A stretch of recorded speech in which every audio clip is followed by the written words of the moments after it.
Behold, he is risen. Been up for a long time, actually. Got maybe like a lot of people surprised by the end of daylight saving today. Getting that extra hour sleep. Like checking the time when I was awake and it was like, that seems quite early.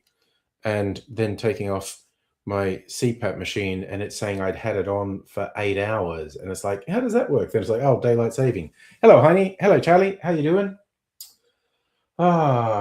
It's Australians. And went to the market as well. Darker earlier. Yeah, it's lighter earlier for a little while. But then we get to that time of the year where it's, if you're the sort of person who leaves home to go to work, it's dark when you leave home to go to work and dark when you come home. Which just kind of sucks. The big one. Did I get a roast beef? Where's roast beef coming into it? Have I missed a reference? Has something gone over my head? This happens. Oh, right. That's one of the lines on To Market, To Market. I always just remember to buy a fat pig, home again, jiggity jig. And I just remember that bit because of... All right, you're doing This Little Piggy Went to Market. This little piggy stayed home. This little piggy had roast beef. This little piggy had none. And this little piggy went wee, wee, wee all the way home. Yes, no, I always think when I think of market, to market, to buy a fat pig, home again, jiggity jig. I did get some booze. A new gin maker. New to me. And this was a very interesting gin. I might make a martini with this tonight. It's really cute. The packaging was pretty good. But it comes with this little beaker with measurements on it. You know, so it's actually handy. So I might make a martini with that. But there's this, which is what I was hoping for, because I'm on the mailing list for these guys, Imbue Distillery. They do everything. Gin, brandy, whiskey, and agave spirit. I'm sure they make vodka too, but I don't care. But yeah, this is a chocolate dark cacao whiskey liqueur that they made for Easter. And I was hoping they'd have it at the market. They did have a couple of bottles at the market. I tasted it and it's super fucking yummy. I'm going to make some of these. 28% ABV. Yeah, I might keep this. And even the distressed print on it, I quite like. I'll soak off this label and the back label when it's empty. And maybe keep it as a vase. I think it might make a good vase. What are the flavors? Blueberry, elderberry, licorice, quinine, however you pronounce that. Turmeric, blood orange, and juniper. But they had 3 gins and I tasted them all. And I thought this was the most different. So I got it. Safari had several dogs growing up. Yeah, I know, the Herbit. What you could definitely say it's a shot glass, but like it's a beaker. It's got a little lip thing on it and it's got measurements on the side. It's like a Science Lab beaker. Can you see the lip? I'm trying to do it might show up more over here. God, I'm uncoordinated. It was pretty cool. I've never seen anyone do that. So, but I want to make something with that chocolate one as well. But I also made another clarified cocktail today because it had an orange. I haven't tasted it yet, so I want to taste it. Taste that first. I think I'll mix that chocolate with brandy from the same distiller, and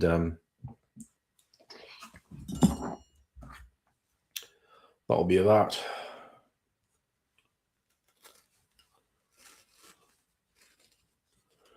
So, you know, no work tomorrow, so can be a little bit decadent.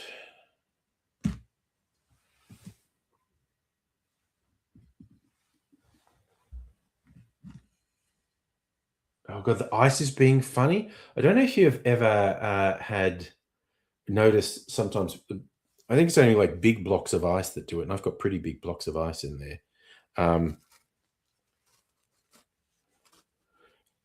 Like air escapes from them or something, and the ice is just sitting in your glass making noises.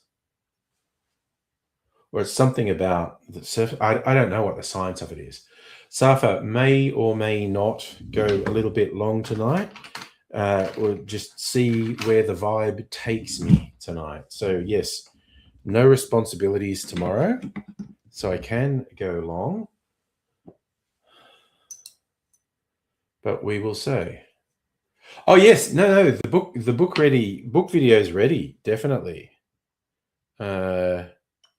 Finished the edit and rendering today, and have transferred it to the laptop. It's actually queued up to go. So well, that's all the cherries from this jar. I have to go back to my cherry shop and maybe get some backup chartreuse bottles. We will be doing laser discs tonight as well.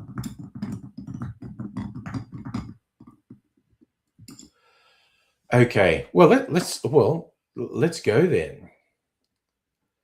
I just got to share the window. There we go. Share audio. Why are we not sharing audio by fucking default? That doesn't make sense. Let's just do this to make it a bit bigger. And let's see how this goes. Tell me if audio is not playing or something's wrong with it.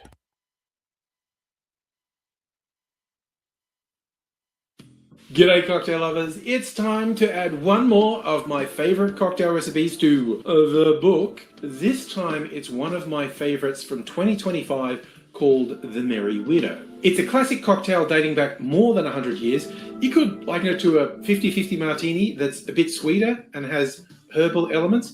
It's equal parts of gin and dry vermouth. There's also Benedictine in there and a dash of absinthe. While the classic recipe was in my top 10 for 2025, ever since then I've been thinking about doing a variation that beefs up the alcohol content in here. That's right, we're going nuclear with this widow.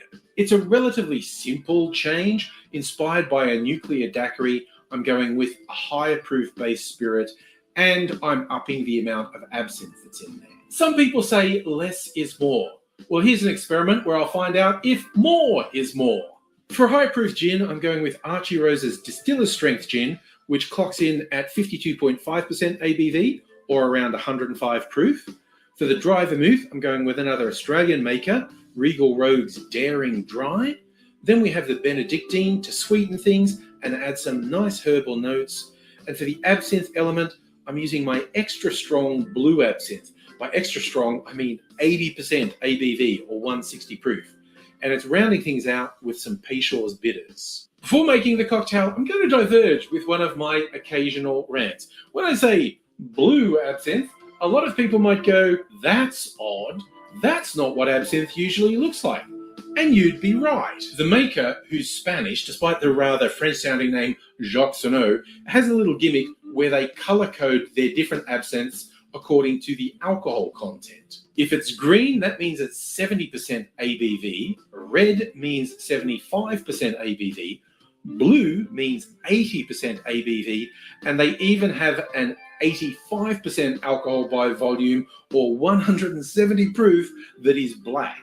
Now, at this point, normal people would go, that's interesting, a bit different, but if that's their thing, and that's well and good. But then there are the other ones, the self-appointed experts, the gatekeepers, the absolute dicks who go out of their way to try and make being on the internet a miserable experience. They feel compelled to assert the colouring means it isn't real absinthe because they're the absinthe police, apparently. You know, yeah, that's your opinion. Fine, have your opinion, then jog on, son.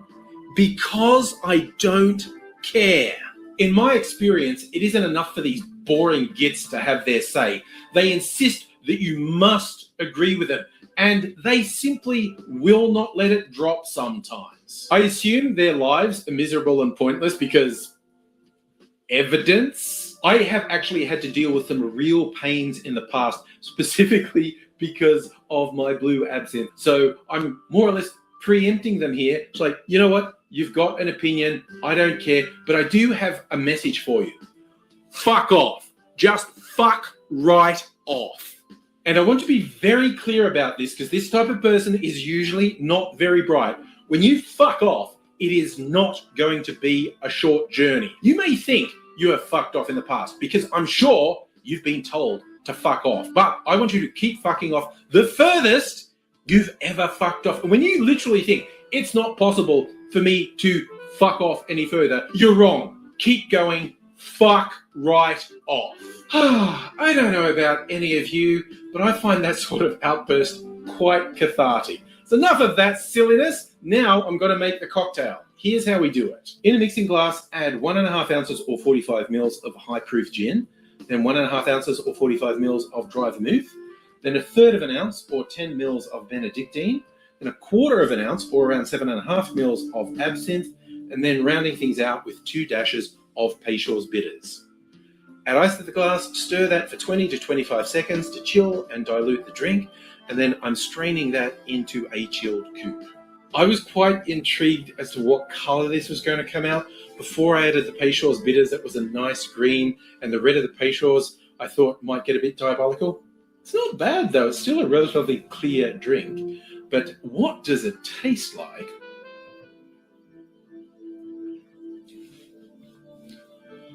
Oh, that is really work. Like upping the absinthe in this. It's not overpowering. Like, well, you do have to like absinthe, that licorice, anise, and the really strong herbal elements. I really like this, and it's great just really cold. You really want to have this nicely chilled. I think this tastes fantastic. Obviously, I wanted to beef up the absinthe flavour, and I put a bit more Peychaud's bitters in to keep pace with the increased absinthe. I did have an experiment a while back with another cocktail that had a decent whack of absinthe in it, and I kept adding absinthe until I was like, okay, now it's too much absinthe. I was going to do it with this, but I think this 1/4 ounce, 7.5 mils, was the perfect amount. The way it tastes, I'm almost sure if I added any, I would straight away go, that's too much absinthe. This has come out really well. This is a sort of one and done drink. Any responsible bar wouldn't serve you 2 of these. Even at home, I'm going to take it easy, and I'm just going to be sitting in the chair, not operating any heavy machinery or sharp implements, let alone driving a car. This is sit down and be quiet, son. You've had your fun for the evening. Now you get to relax. I do recommend, if you like absinthe and if you like to have the occasional really strong boozy drink, this could work really well for you. I really like it. I'm christening it the Nuclear Widow because I get to christen it because I changed the recipe. That's the rules. And this one did quite well. If you do try it, I hope you enjoy it. I'm enjoying it, and I'm enjoying having you along for the ride. I hope you're back soon when I'm back with some more cocktails. Until I see you again, I'll say cheers. Like Charlie, self-disciplining, not having the boozy cocktails. You can tell I like the boozy cocktails though. So, and yes, I appreciate all the little bits of feedback. Yeah, the mic. This is all about trade-offs. Thank you, Charlie. Yeah, you wouldn't have noticed because when I played last week's and you said the levels were high, I re-rendered it with the music at a lower volume. So I always appreciate that sort of feedback, even if I don't act on it. This time I acted on it. Hey, Celtic. Safa likes the jazz. Yeah, I mean that's the stuff that comes with my editing software, and it does longer loops. Like a lot of the time, you get people on YouTube who use music under the things, and the loop's only about 5 seconds. And yeah, I do really like that dramatic shirt that I was wearing in that one. This is a much more subdued shirt, more pastel-y. The one in the video is one of my more recent purchases. I just got it last year. This one I've had for a few years. And yeah, it was fun doing the Angry Aussie mode. Maybe I'll find more opportunities to do that. The thing with this is all trade-offs. The thing with the microphone, because you may want not remember, it was your advice to actually move the mic closer to me to get better sound. So I can. I used to have it this end of the table, but everyone said there was a noticeable improvement in the sound when I moved it closer. It was good advice. I can improvise the second camera angle, I think. Safa, do I donate shirts to op shops? I did. Because the first half dozen shirts I bought from these sites weren't cocktail themed. They were just kind of funky 50s, 60s sort of designs that I really liked. And then I started finding cocktail ones. So all the non-cocktail ones got donated to op shops. And Madam Butterfly and Abigail. Abigail spent the afternoon sorting mixed pile of random resistors. The autistic brain's enjoying it.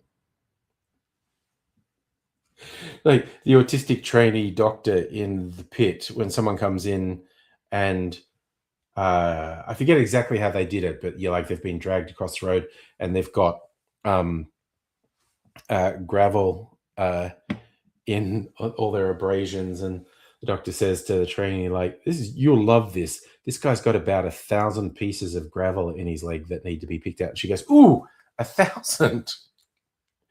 And the doctor says to the patient, it's like, yep, you've got someone who really does attention to detail here. You'll be great.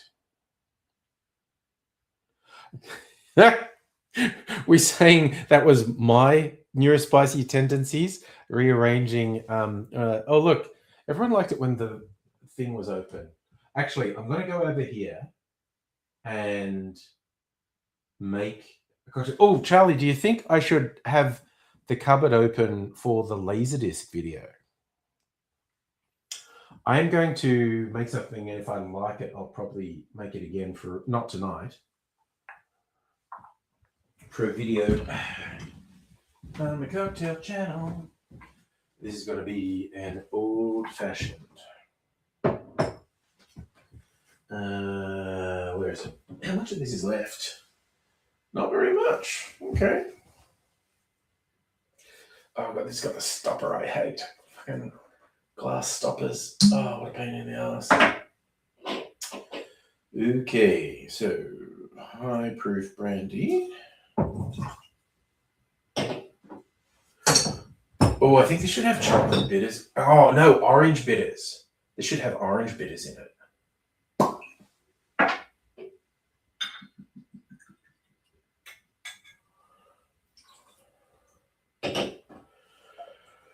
Chocolate brandy. And I come around here and have some orange bitters. Oh. You won't say no to the cupboard being open?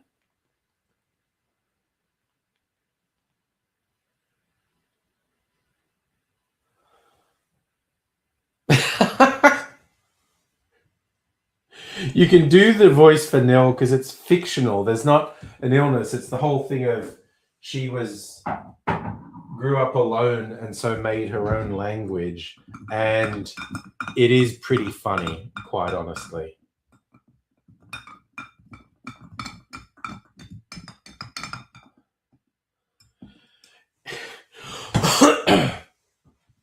You're not making fun of anyone or any condition because it's a fictional thing of someone who made up their own language, and it's funny. It's a funny bit of acting. And Jodie Foster just went for it. Safa, I went to a bit of trouble with dinner, cooked up some onion, mushroom, sausage, and then put it in a dish, topped it with mac and cheese, and baked it. And that's going to be like 3 meals. That's pretty fucking yum, honestly. Again, supermarket sausages that were on special, English-style Cumberland sausages. Yeah, that's me being a master chef, Safa. I was thinking of going even a bit further and putting some sort of sauce in with the mushroom, onion, and sausage, but then I figured that had enough flavor. It didn't need it.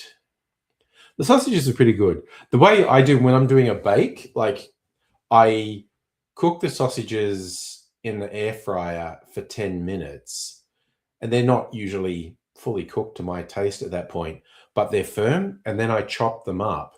So it's like sausage meatballs. Safa, I go to the one that's got specials I want that week. There are specific things I look for each week. Oh, shite. I knew that was going to happen. I was just playing with these little things, and it was going to fuck up on me. Not sure. I feel like I dropped one, but maybe I didn't. Anyway, I'm such a fidgeter. Has Liam Neeson won an Academy Award? I don't think so. Okay. I have not tried this old-fashioned.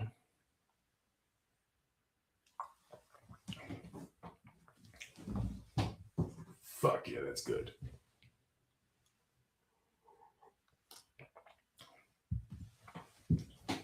Could it do with just a tiny bit of sugar syrup? Tiniest bit. Let's see.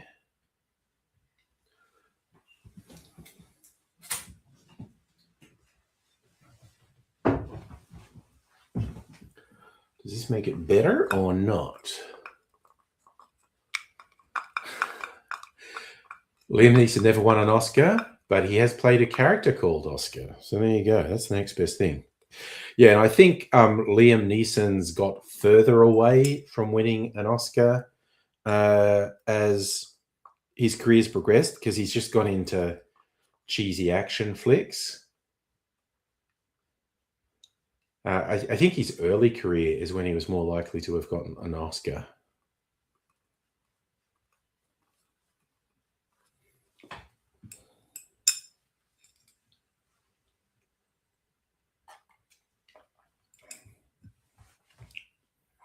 I think that is better. Just a bar spoon of the sugar syrup in there. Damn, y'all. Yummy, yummy, yummy. I am liking that. Ooh, big questions. Will I make an... that was probably his closest. Schindler's List was probably his closest to getting an Academy Award. Got to do Holocaust films if you want an Academy Award. Or a character with a disability.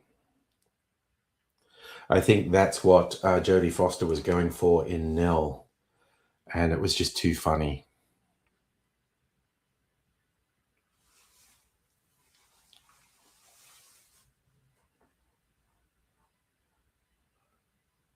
Oh, the piano. That's when the little girl won the Academy Award for Best Actress, didn't she? I think she's maybe the youngest Oscar recipient.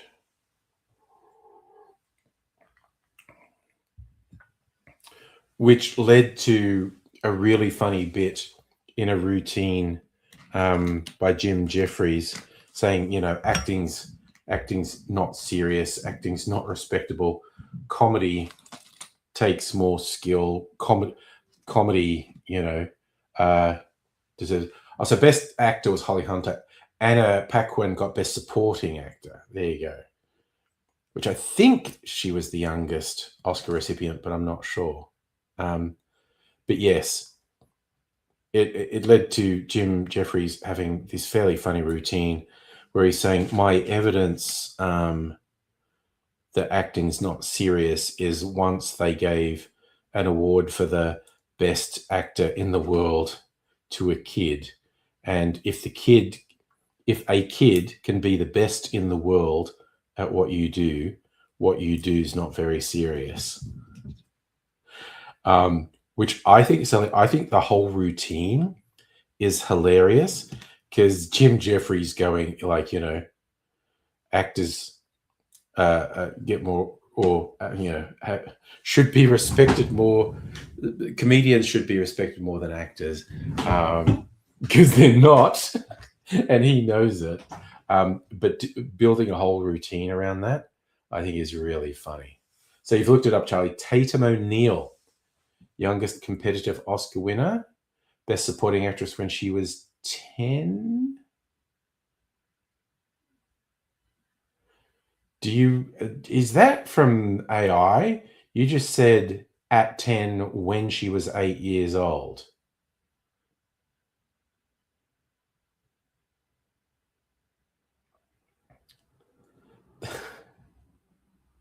That sounds like an AI search summary. I also don't know if the chatbots still make those stupid mistakes with numbers, but I will always remember the funny thing on one of the streams. We were trying to work out what party had the longest stretch in power in Australia, and I was finding out some stuff about state politics that I wasn't aware of. And it's well and good for it to be wrong and just not get the right information. But it got to the stage where it's like government A had the longest running government at 28 years. Government B had the second longest at 35 years. And I just typed back to it. You realize you just said 28 is a bigger number than 35? Okay, so a bit more detail. Tatum O'Neal was 10 when she won, but 8 when she met. I think we counted as 8. She was 8 when she gave the performance that won the award. Yeah. It was about Queensland. Because I got surprised because I always thought it was like the Bjelke-Petersen government in Queensland, but there was a Labor government in Queensland in the mid 20th century that was in power for longer than Bjelke-Petersen was in.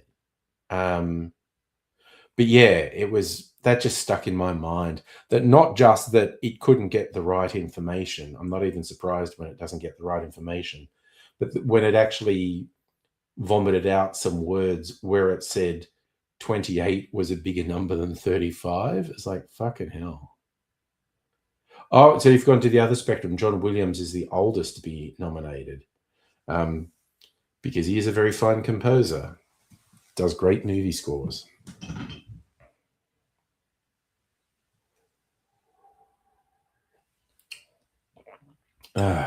Okay. I'm thinking, would I look really elegant having a martini for the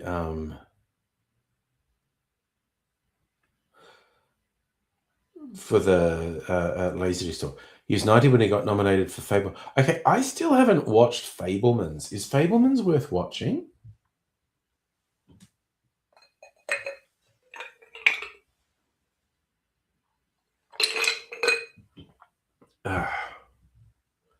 Drinking red wine. Okay, I'm going to make a martini then. You love Fablemans. Okay, because I was meaning to watch it, but yeah, it got pushed out of my mind by other things. And I was watching classic film noir today, Kiss Me Deadly and the Maltese Falcon. The Maltese Falcon was wackier than I was expecting. But Kiss Me Deadly was fucking nuts. Like most crime, particularly film noir things, a mystery is set up in the opening scenes, and the whole movie is resolve the mystery. I reckon I could play the opening scene where the mystery was set up and then say to someone, okay, guess what the resolution is? Guess where this ends up? I would bet $1 million nobody would get it. That movie's fucking crazy at the end. Like, in a way, it's like, I love it. This is what the fuck. This is great.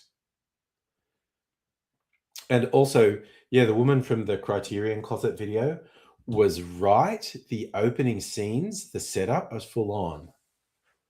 You're not mad about Maltese Falcon? Oh, what was that one? The one I wanted to watch because of the bookshop scene was way better. Oh God, what was it called? Brain go blank. But yeah, I thought it was way better. Way better than Maltese Falcon. Watching Maltese Falcon as a historical curiosity, Peter Lorre was hilarious in it. Peter Lorre is just camping it up so much. He's very funny. It's not a bad movie, but the long good night, long kiss good night, or what was it? The Big Sleep. Was it The Big Sleep? I'm guessing titles now. But Charlie's Googling it and getting the definitive answer. I think it was The Big Sleep, which of course is death. Yes, The Big Sleep. Fuck yeah, I remembered. Yay, brain. Yeah, no, I thought I'd literally only give the Maltese Falcon like 2.5 out of 5. Big Sleep, 4 out of 5. Fucking great. Oh, nice. Long kiss. Wow. How much of a coincidence is that? Me stumbling across. That's the Gina. What's her name? And is Sam Jackson in there? Gina Davis is really good in The Long Kiss Goodnight. So I haven't watched Sahara. All right, I'm going to make a martini so I look cool. Now, I may not actually be cool, but I can look cool for the talk. Okay, with the Herbert gin. And because I don't have any vermouth here, ooh, I might do celery bitters. I hardly ever use my celery bitters. Where are they? Make it a bit briny. Maybe 1 dash of orange bitters. I'm going to use one of Mrs. Angry's wines. Oh, wait, I think it's in this side. Lemon verbena wine. Beetroot, lemon verbena. Let's go. Strong homemade wine based around lemon verbena as a vermouth substitute. Okay, so, and we'll just fucking go for it with the Herbert gin. Oof, could break this. Oh wait, oof. I thought that was paper. It's plastic. It's been a real pain. Okay. It was stretching rather than tearing. Very annoying. Okay, the Herbert gin.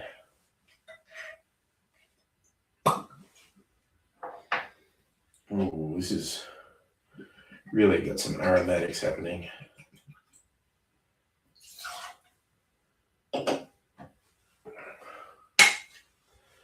And just a little bit of the aromatized wine.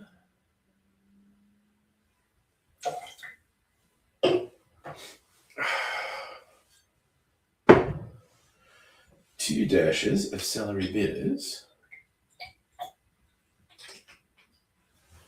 And some ice. Ice baby.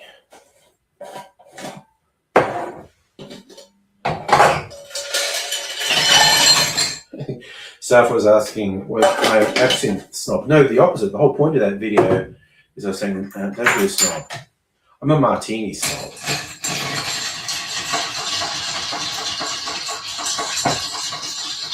I want this really chilled. Just stir it for a while.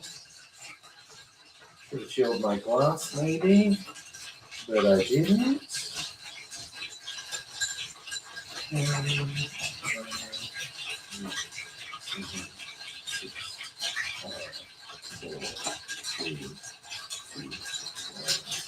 Zero.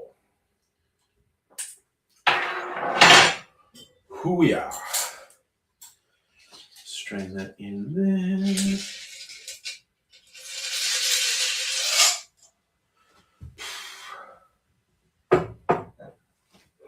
Oh, and you know what? I am going to open the cupboard, seeing we thought that looked good.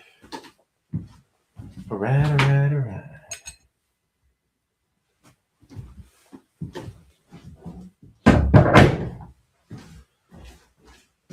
Open this up.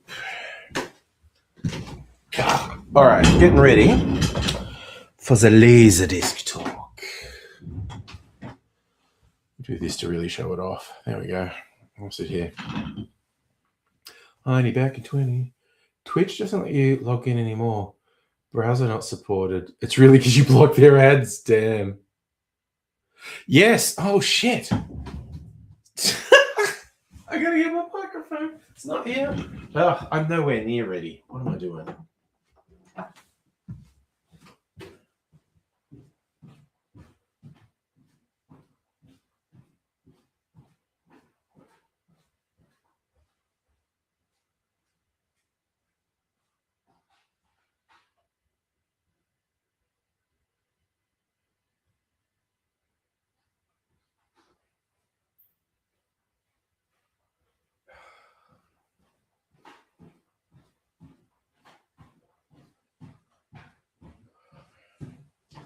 All right, got my audio recorder. Gonna be extra cautious and change it to fresher batteries as well. Let's fucking go. Wait a second. Okay, I'm gonna move some stuff around. Put that there. This here. All right. Let's get some fully charged batteries. You know what? I might even charge the other batteries while we're talking. Multitasking.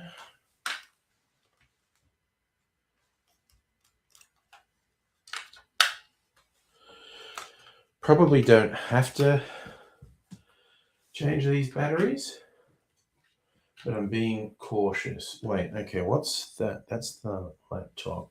That's the light.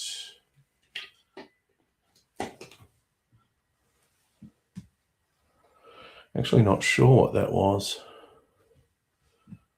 Anyway, let's do this.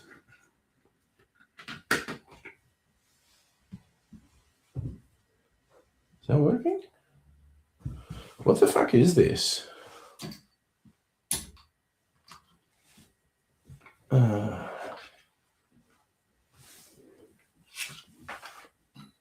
Okay. Oh, of course that didn't make a difference. Okay.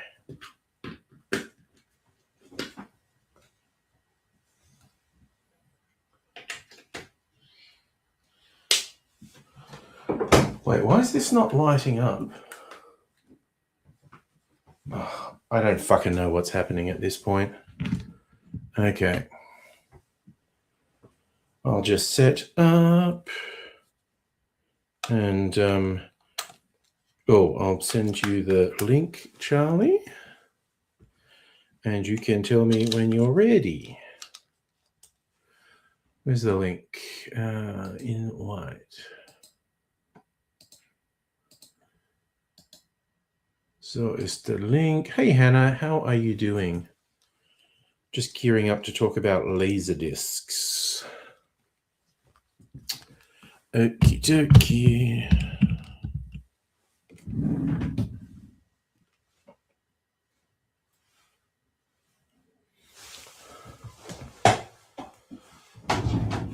Okay. So, yeah, tell me when you're ready and I'll switch it on and also turn my audio down. Oh, I haven't tasted my martini yet. How is it?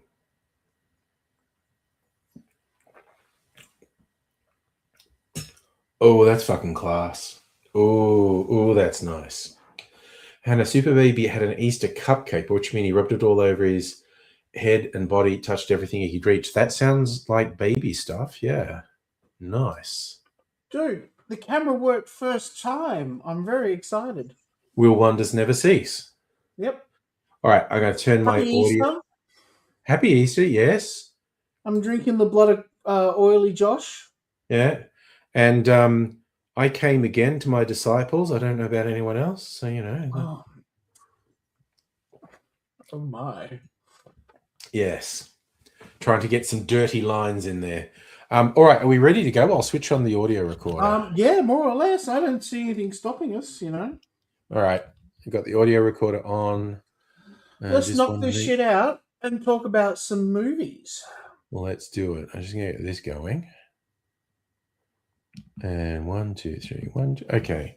That is going. And intro whenever you're ready. Welcome back for another week. This is just a normal week of Laserdisc this week. And who are you? Who am I? 'Tis I, Angry Aussie, cocktail enthusiast, showing off the fact I recently arranged my cupboard. What's that you say? No, that's the spirits. They're all in their place. That's the liqueurs, which I just sorted the other day. So I'm playing. And before anyone says it, no, that doesn't mean I'm an alcoholic. Alcoholics don't have collections. They have empty bottles. So correct. And I'm just red irresponsible at the moment because I'm drinking red wine and the antihistamines make my skin go red. So suck it up, bitch. Let's go for it. Let's go. Here comes the first disc. Nell. Ah, goodness. Liam Neeson, Jodie Foster. What can we say about this? I was going to do the voice, but I decided against, you know. Oh, like, okay. There's too many layers. You don't even have to make fun of it. Just put a clip in of the voice. Yeah. Yeah, that's what I'll do. Good idea. Yeah, let's put a clip in now. Yeah, it's pretty bizarre. It's a very weird movie. It's acting. Yeah. Michael Apped did the directing, and he's well known for pause for suspense. I know that name. Oh, that's right. He did The World Is Not Enough. And you know all those Up movies? 24 Up. Michael Apted. Yeah. Okay, I missed the name when you said it. Yeah, he rose to fame doing the 7-Up documentaries for the BBC. Yeah. So he did also Nell and The World Is Not Enough and Gorillas in the Mist. It was just one of those. I read the name and I'm like, my brain's going, I know that name. You know. That's an eclectic mix. Yeah, I tell you what, isn't it? Yeah. All right, so all these are 5s. You know, nice cheap disc to start off with. These are good for $5. Elizabeth, this is a really good period drama about Elizabeth I with Cate Blanchett. I'll watch anything with Cate Blanchett in it, honestly. Yeah, you're a big Kate Blanchett fan, are you? Yeah, definitely. And yeah, Jeffrey Rush, Richard Attenborough. I don't know that director, Shakira Kapoor.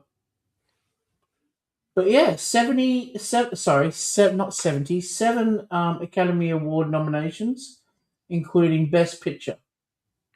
Yeah, it's pretty good. Was it a Miramax film? Because that's what the era was, when Miramax was sort of flogging out every film as a Best Picture. I don't think it was. I think it was British. I'm not going to Google every movie, I promise. It's just some of these are like too interesting not to, you know?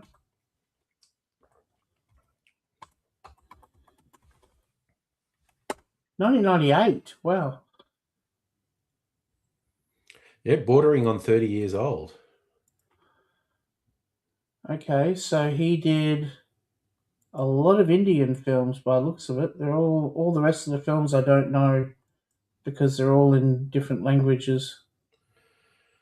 Oh, there you go. Okay. So he branched out into Hollywood, clearly didn't dig it, and went back to working in India again, you know?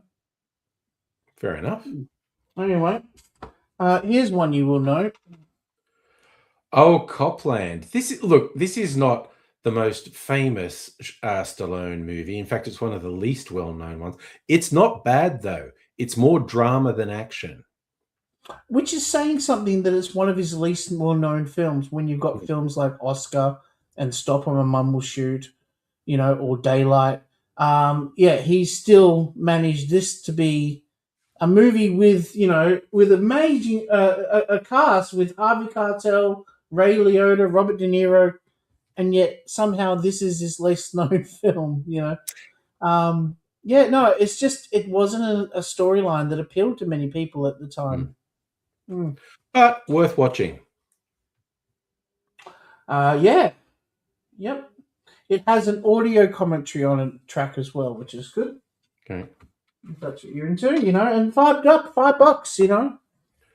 All right, next one on the $5 is a Robert Mitchum film, The Enemy Below. Is that a submarine movie? I believe it's a submarine movie. Yeah, it looks like a submarine movie.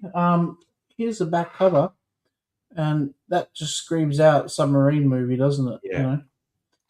Yeah. So that's an older one, definitely. Yeah. So 1957, this came out. That was peak Robert Mitchum. Yeah. What else is there to say? Produced and directed by Dick Powell. Okay. Moving on. It's a $5 disc. Let's just pop up a clip. And that will do. And then we got a bit of Sense and Sensibility. Oh my gosh, that's so English. That's just so English. Kate Winslet, Emma Thompson, Hugh Grant. My God. Yep. Directed by Ang Lee. Who also did one of the Hulk movies. Didn't they do Crouching Tiger, Hidden Dragon? Yeah, that's probably Ang Lee's most famous film. Yeah, but yeah, you're right. I think the Eric Bana Hulk one. Hulk film was Ang Lee as well. But yeah, this is extremely British. Very, very British. This is cucumber sandwiches and gin and tonic, this movie. Yeah. And yeah. And being boring. Okay. So this is a bit more fun. This is a crowd pleaser. Is this $5? Yeah. Who doesn't want this for $5? This is such a crowd favorite. The thing is, it was extremely popular when it came out. Yeah. So every man and his dog bought a copy of it. So there's more copies. There's a lot of copies in circulation still, and that's why it's $5. But don't get me wrong, it doesn't mean it's not a fun movie. It's such a fun movie. Not just Whoopi Goldberg, but the cast, the co-stars in it, are just magic. The head nun, Maggie Smith, has so much charisma and so much intelligence and brings forth that whole character so perfectly. Just a big, fun, silly film, and one of my partner Sophie's favorite movies. Oh, speaking of which, Mrs. Winterbourne, another really, really good film, but just had way too many copies about. This is Brendan Fraser's third film. We've got another movie with more Shirley MacLaine, and She's that's cropped up a few Ricky times. Lake. You remember Ricky Lake had a talk show back in the 90s? Very popular, and she was in a few films, and she's pretty good, but the talk show was her big thing, I think. Yes. Although I loved her in Hairspray. She's great. In almost anything Yeah. she's in, she's great. So this is a fun movie. Sit down. Your wife will love it. Get something for your wife for $5, you know? Date night at home. Look, if you want your wife to support your Laserdisc habit, then buy her a disc every 5 orders, you know? All right. Oh, Kirstie Alley. This Woman. is more or less at Kirstie Alley's peak, this one. I really loved Kirstie Alley as a kid. I found her movies that she would be in. There was a movie called Summer School that she was in. Look Who's Talking, of course, and Cheers and stuff like that. But then as I got older, she became a diehard MAGA supporter. Like obsessively, like you know how you got that, what's his name, Rob Schneider?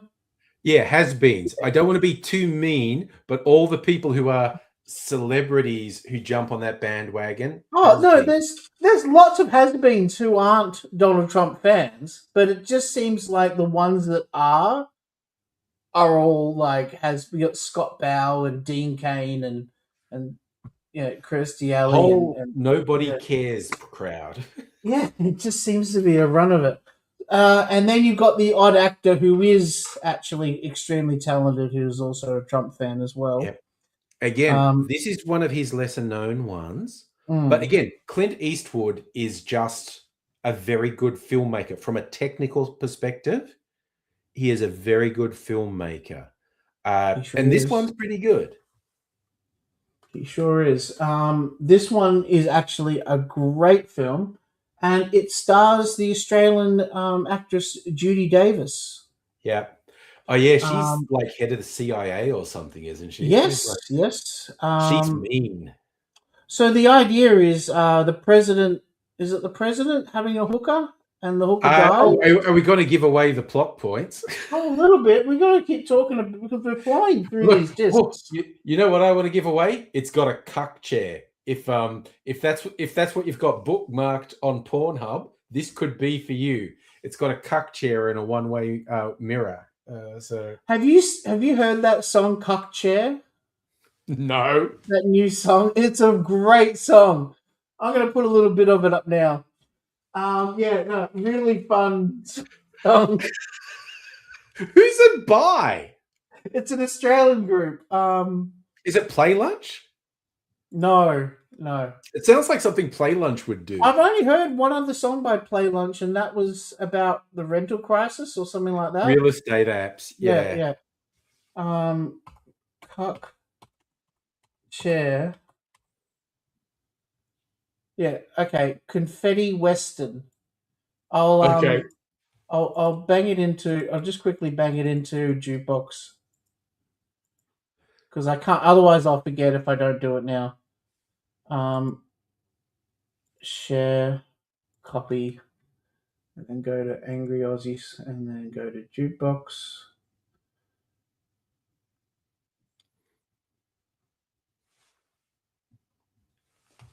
Where's Jukebox go? Oh, up the top. Okay, you moved it. Oh, I rearranged the channels a bit. Yeah. It used to be down the bottom near where After Party is. Okay. Continuing on, we got the next disc. Wow, we've got a lot of Aussies tonight. Nicole Kidman in Dead Calm. This is the last $5 disc. Hmm. And yeah, this is an Australian film, isn't it? With Sam It's a Neill. good thriller, this one. Wasn't this a mini series? I don't Or am I think thinking of so. something else that had Nicole Kidman that was a mini series? Oh, she's done a bunch of miniseries. But this is just like a couple on a boat. They pick up a guy who's like been cast adrift, but there's the whole thing of, wait, is something bad about to happen? Spoiler alert, something bad's about to happen. Oh, it's produced by George Miller. That's cool. Anything related to Mad Max, I'm all interested in. I've got to check that movie Big out George now. Miller fan. Yeah, we both are. Okay, next up we got some Steve McQueen. Oh, with Ali McGraw. Yes, in Getaway. I love this film. The suspense is brilliant. Yeah. The train scene is fantastic. It's extremely memorable. This got remade by Kim Basinger and Alec Baldwin, and Right. it was a absolute disaster. It was funny enough, it was the first one I saw Mhm. because I was a bit young for this, like this is a 70s film. That's 70s, yeah. Yeah, and mid 90s I think was The Getaway with Alec Yeah. Baldwin. And yeah, just garbage compared to this. This is the real. This is the real. Yeah, if you're going to watch The Getaway, don't waste your time with that one. Watch this. Backstory: if you've watched, there's a miniseries that's a dramatization of how the Godfather movie got made, and a supporting character is the famous Hollywood producer Robert Evans, who was supposedly dating Ali McGraw. But Ali McGraw, I think, actually started up with Steve McQueen on the set of this movie. Oh wow! That's a bit of the story in the miniseries The Offer. Huh. It's funny. It says Sam Peckinpah's forceful, high octane chase classic. I read High on Cocaine chase classic because I think that's a bit more like it when you're talking about Sam Peckinpah. Yeah. If you're ever unsure how movies in the 70s got made, cocaine is the answer. What was that one he did with Dustin Hoffman? Sam Peckinpah. Straw Dogs. Straw Dogs. That's intense. He's done some great films, Sam Peckinpah. I really like that actor, that director. All right, next one is The Man Who Would Be King. Oh, okay. So this is another British film. I think this is like about the Raj in British India, isn't it? Yep. Yeah, this is So the basically, I remember the bit I remember the most is the bridge scene. Directed by John Huston. So yeah, extremely British, as just like Sense and Sensibility is. Except setting when Britain were colonizing India. There's another popular YouTube channel made for Laserdiscs, and his name's Spencer, and everybody in the Lasers community all knows about him. And he suggested this. He was going through a bunch of movies and suggested this. And I've got my own copy in my collection. It's a sensational film. Really cool film. Yep. All right. Well, speaking of cool films, this was the essence of cool. It even has it in the name. It's right there in the title. Cool Hand Luke. Sometimes nothing is a real cool hand. Who was the other guy in it from George Kennedy, wasn't it? George Kennedy's one of the main supporting actors. Yeah. So it's Cool Hands Luke's in jail, and what do they try to get out or something, don't they? Well, he does keep trying to escape. He's in jail for a very minor offense, and he's in a really brutal southern US jail. He makes a couple of escape attempts, and he also tries to, I don't know, make life in the prison bearable for the other prisoners as well. The famous scene everyone talks about is the egg scene.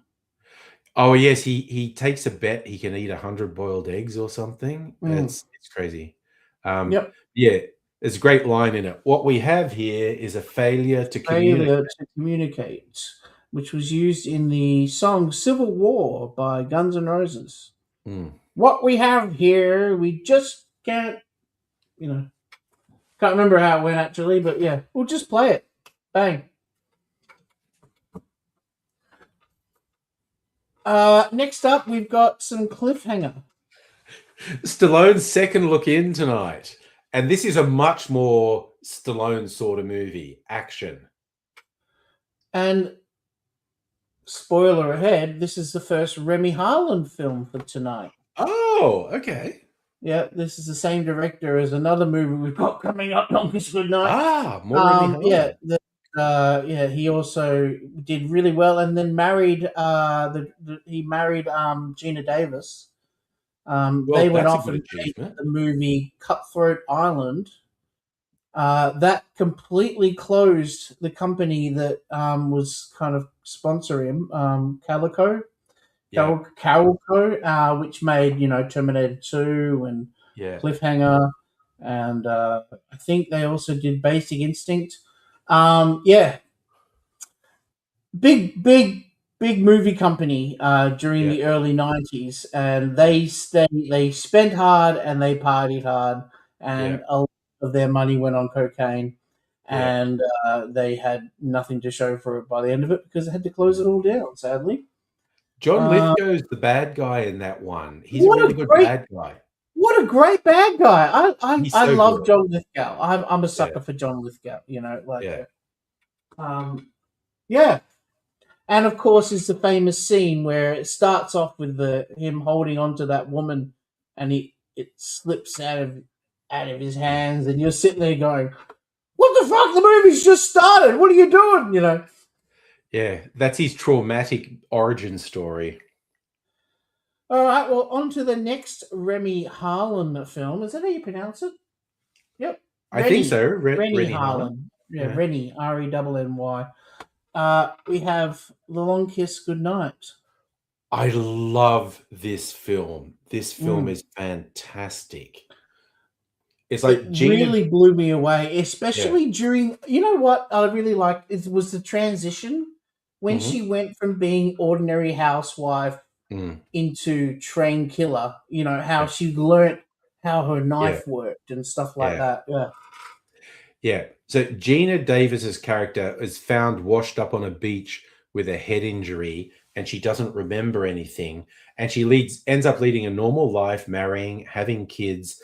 But a series of events awakens the lost memories, and she's actually a hardcore killer. And action ensues. It's really good. David Morse is the bad guy, if memory Mm. serves me well. Yep. And he was sensational as the bad guy. Mm. There's that great drowning scene, but I won't say any more than that. Awesome AC3 sound. If you guys at home love your Laserdisc and you have an AC3 decoder or demodulator, this is going to give it a good workout. Really top-notch AC3 soundtrack. All right. Well, next up we have some Michael Mann directing James Caan. Oh, that's a good combo. Isn't that a good double in the movie Thief? Oh, this is another classic. Absolutely a classic. A lot of these movies, once I got to past the $5 section, Yeah. and seriously, next week there's no $5 section. I've got so many classics to get out onto the shop floor. Nice. Yeah, so you guys are gonna have a ball out there, you shoppers. Yeah, so awesome, kind of heist movie with a twist. And who doesn't love a good heist movie? Every dad loves a good heist movie. And this, being a Michael Mann film, it has some very cool artistic shots, and you're in good hands. Yeah, definitely. really good hands when you're dealing with Michael Mann films. Yeah. Have you ever seen a movie called The Keep? I don't think so. Sci-fi movie. You would like that one, yeah. All right. I think we go into some John Carpenter now. Ooh. Ooh. Okay. Oh, the fog. Oh my god. It's the fog that turns people inside out. I think I have another John Carpenter film coming up. Yes, I do. Yeah. So we've got 2 John Carpenter films tonight as well. Mhm. In fact, there's a few horrors in here tonight. I felt like kind of theming it up a little bit, you know? Like in general, it's mostly just pick. They'll do, Yeah. you know. But there was occasionally like, oh, that's a good one. I'll put that in. You know, I want to talk about that movie tonight. And yeah, this is always a fun one. Yeah. Yeah, John Carpenter. This is the special edition, which includes the widescreen. It has a commentary track with John Carpenter and Deborah Hill. It has the John Carpenter. You know how he loves doing his own soundtracks? Yeah. So he just sits there on a keyboard and starts noodling away and making his own little soundtracks. This one has its own isolated soundtrack. If you have the audio button on your remote control, you can turn off all the voices and just listen to the music as the film plays. Yeah, it has a trailer, has television spots, has an outtake. Good disc. Yeah, it's a full loaded disc, you know? Yeah. All right. The truth is out there with this Laserdisc. Is that the X-Files movie? It is the X-Files movie, yes. Which, again, I was a big fan of the X-Files TV show. I The never got movie's into not it. terrible. It's probably not an all-time classic, but it's not bad. But okay, movies back then, what they did is if there was a TV show that got a movie, just like they did with The Simpsons, is they could Yeah. do stuff that they couldn't do on the TV show. Mm. Was that the case with the movie in this case? I think that's up for debate. Yeah, you think it's something that could be done on the TV show as well? Like it's not like they push the boundaries any further? I don't remember it well enough to give a good answer. Okay, yeah. I know they came back and did another X-Files movie in the last. There was a 10 second years or X-Files so. movie, Yeah. Yeah. 2 thumbs up, Siskel and Ebert. Chris Carter. Sorry, that's the only thing I remember about X-Files. It was a big thing with Chris Carter. Okay. Moving on to one of my favorite directors, Luc Besson. Oh, The Fifth Element. This is probably Luc Besson's most mainstream movie. And I don't say that as a disparagement. I love this movie. Most successful movie, that's for sure. Yeah. Little note, there's another Luc Besson movie coming up as well. Ooh. Yeah. I love Luc Besson. He has an eclectic, very interesting range of films, from Lucy to Valerian and the City of a Thousand Planets. Is that what's called? City of a Thousand Planets? Yeah, City of a Thousand Planets, something like that. Yep. I'm old. I first saw Luc Besson films in cinema in the 90s. Things like The Big Blue. Right. Yes. Yeah. Have you seen the movies? He's produced some really good ones too, like Taxi and Taxi 2, which is so much fun. If you can put up with having a movie in French and just reading the subs, yeah, it's one of the most fun car action films that I've ever seen. Okay. Yeah, it gets a Taxi 2 and Taxi 1 both got 5 stars, which is, for me, I'm very hesitant to give out a 5-star. Back to this, we've got, awesome cast. What do I need to say about Fifth Element? You guys, you should know the movie. It's got some cutting edge special effects at the time. Something for everyone. Yep. It's a great fun action sci-fi comedy. Gary Oldman's a great bad guy. Uh, the It's a host, great. It's such an inventive full film. Like, from storyline straight through to production. There's so much imagination in it, and the music numbers are fantastic. And yeah, it's just yeah, it's such a memorable movie. I'm not going to have any trouble selling that. That's going no, to fly out the door anyway. I know it. the This Blue one made Alien singing opera is my favorite. this one we've got to talk up because All I right, don't let's think go. people are going to understand how awesome this film is. Oh, okay. So this is the original Manchurian Candidate with Frank Sinatra. Yep, the very first movie to have kung fu. Right? Okay. Western movie. Very first First Western movie. Yeah. And Frank Sinatra was doing it with the full kung chop, kind of thing. And it was it was absolutely everywhere at the time. See up the top, nature's wildest fight. Karate. Like Yeah. so, but the storyline is where it's at. This is all about mind control, brainwashing, and how you could have, some people that you consider the greatest heroes of the generation of soldiers to be used as Soviet spies Yeah. by using hypnotism. Yeah. It's deep Cold War paranoia that someone who's incredibly trusted has actually, they've got post-hypnotic suggestion put in place. So they don't even know they're a Soviet asset. And a certain thing will set them off and start doing the terrible things. And that's what makes it the most cunning. They don't know that they've been set up to do this. This is also directed by John Frankenheimer, who is an incredible American director over the years. Again, another one in my top 10, probably top 20, actually.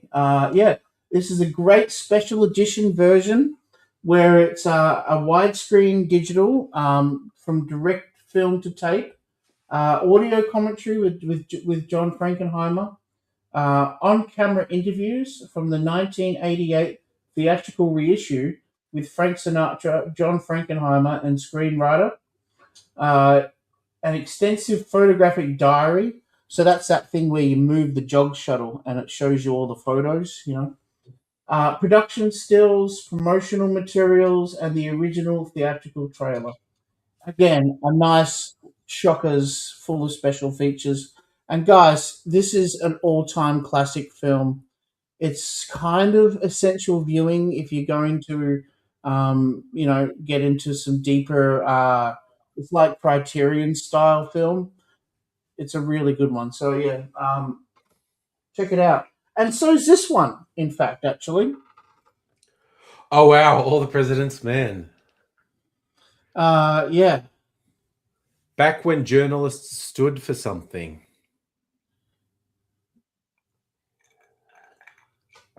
There's also a very funny thing.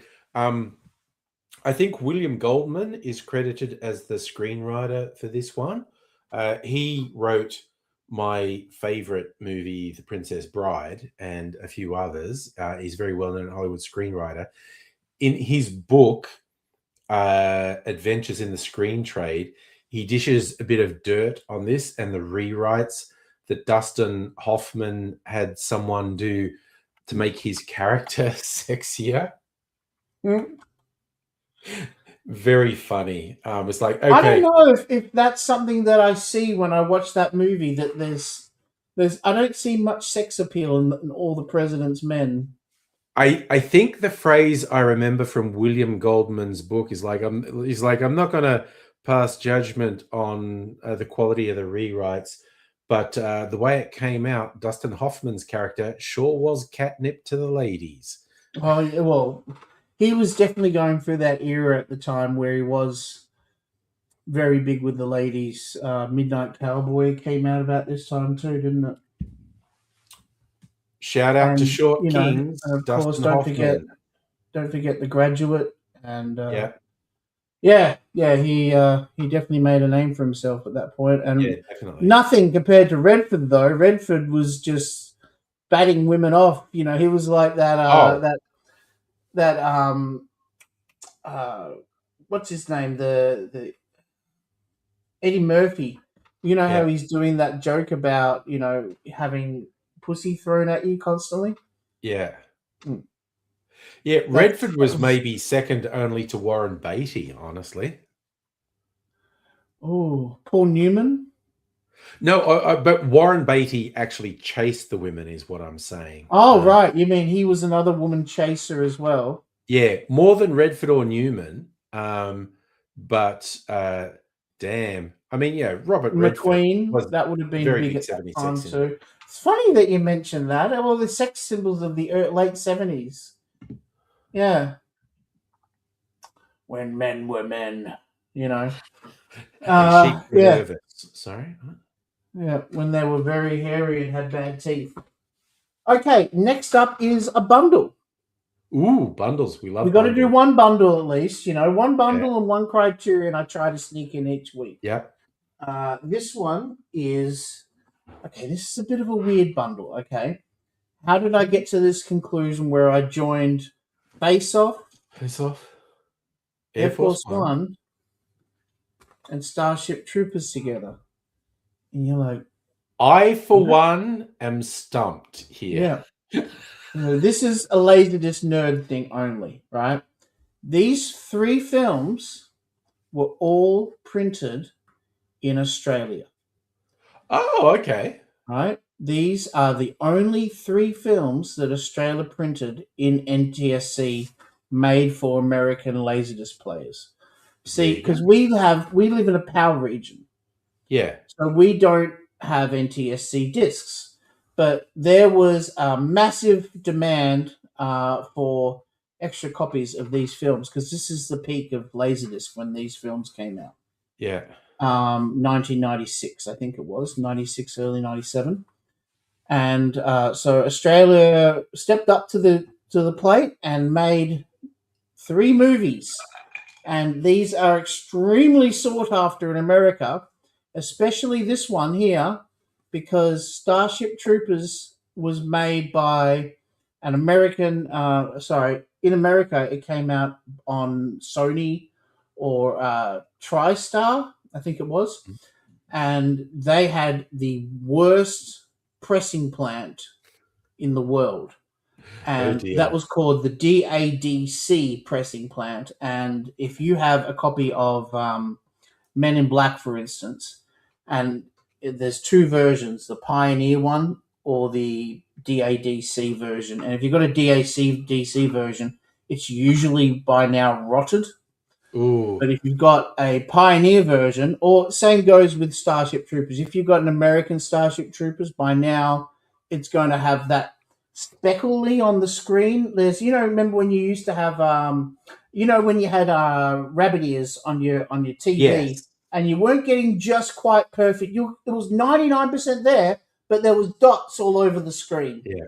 Right, little not quite perfect signals, and that's what you were getting with rotted discs, especially even if they looked after perfectly. Okay. But this doesn't have that rot. And if you want to get the whole set, this is the first time that I've got all three available at once. Okay. So, yeah, I don't usually try to appeal to Americans, but this is a special occasion, I think. Oh, no, especially with the tariffs. I don't like selling to Americans if I can avoid it now. Absolutely. But occasionally, look, I don't hate anybody over there. It's not your fault you got a dead shit president. No. It's just we've got to have to deal with these stupid tariffs, and I'm trying not to sell this shit to America. But yeah, nonetheless, yeah, if you see this little logo here, usually that means that it was printed in Australia by the Disney plant in Australia in Queensland, and yeah, good disc. Okay. So yeah, good movies too, by the way. But everyone knows that because they're giant films. All right, next up. Wow. Okay, this is in people's minds because the sequel came out only a year or so ago. Right, yes, it did too.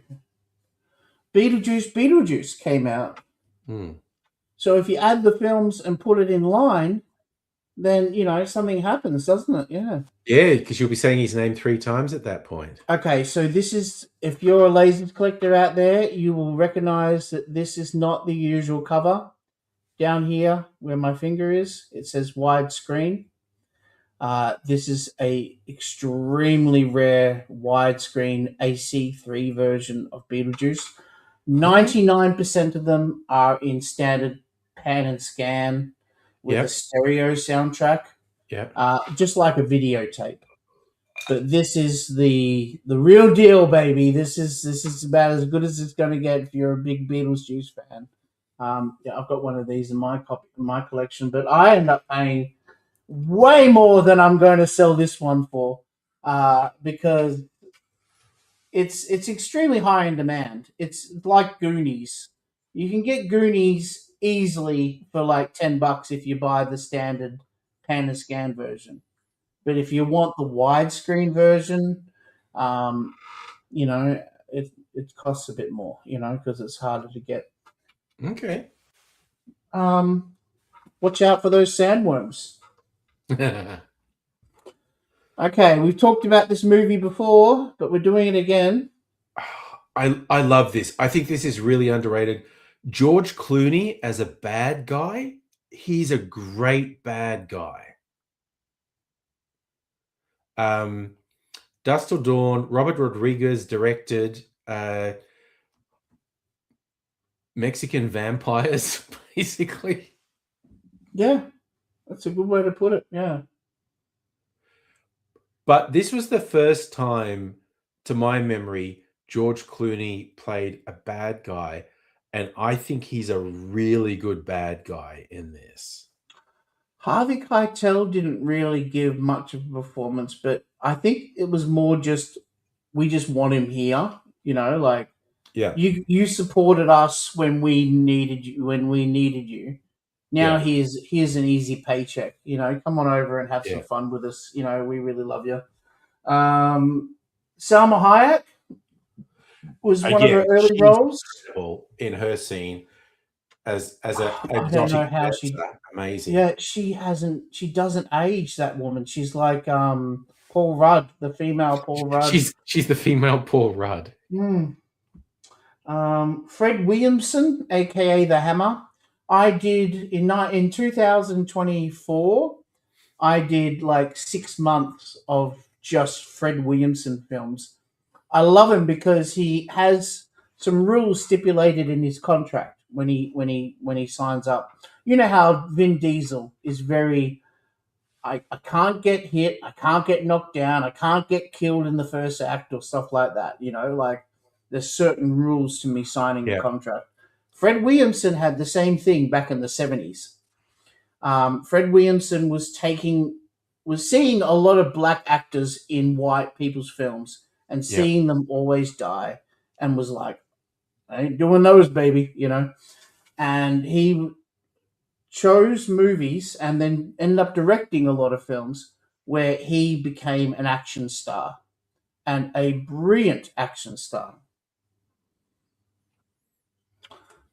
Yeah, so I really have a very big soft spot for Fred Williams. Fred Williams, the Hammer. Cheech Martin's in this because it's a Robert Rodriguez film. You can't have Robert Rodriguez without Cheech. Juliette Lewis is a little bit creepy in this, but I guess she is in all the films, Yeah, young Juliette Lewis has George Clooney saying the line at one point, like, I might be an asshole, but I'm not a fucking asshole. It's one of your favorite lines. Yeah. I prefer it how This Is Serious Mom do it, but we won't alienate the audience with that. No. Look it up if you want. All right, we've done this film recently and it sold, so here it is again. Angry went to see it at the cinema when it came out like 7 times. I used to go to midnight showings with friends. Look, it's definitely a flawed movie, but it's fun. It's really entertaining. And here's a different scene. All right, sticking with the horrors. This is a very nice one. This is the okay. 25th anniversary version of The Exorcist. This is not a fun movie. This is a good movie. This is a creepy movie, not a fun movie. Yeah, no. This is interesting because this is the alternate ending as well.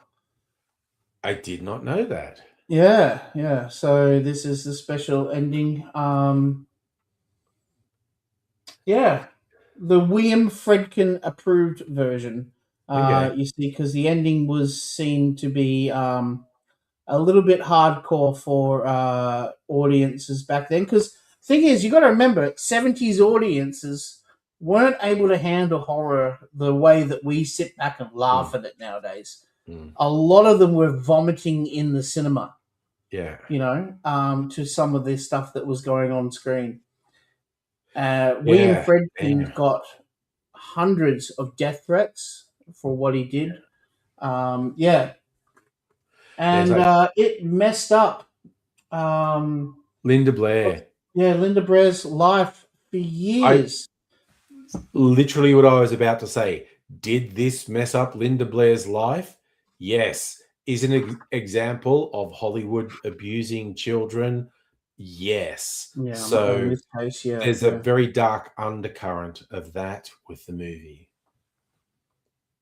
And then later on in the 80s, she took her top off for one movie, and it was almost like it was a standard after that you had to. If Linda Blair was going to be in a movie, the director would be like, "Come on, you took your top off once. I want to do it again." It was like Angry pointed out. It's just she copped the sickest abuse throughout Hollywood that I think most actors you can look back and go, "Geez, no one really copped it as bad as she did." That's for sure. It was messed up stuff to do to a kid, basically. The makeup they put on her and the dialogue and the physical stuff was like, this is questionable at best. So there's a film that she did with Leslie Nielsen. Linda Blair, Leslie Nielsen. It's called Repossessed. Of course. She did a movie with Leslie Nielsen called Repossessed, which was sort of her therapy session, she said. When she made this film, which is a parody, it's a parody movie, it was her getting to play the same Reagan character. But she got to have some fun with it. She could make fun and look back at it in a different sense. And she looks back at that movie, making that movie as sort of like it was a therapy session, because it changed her way that she could look back and review the whole situation. She could create new positive memories that went along with those kind of feelings and emotions that she had from a younger age. And she was very grateful because there'll be these heated moments where she would be freaking out, and then Leslie Nielsen would just walk past with this little fart toy.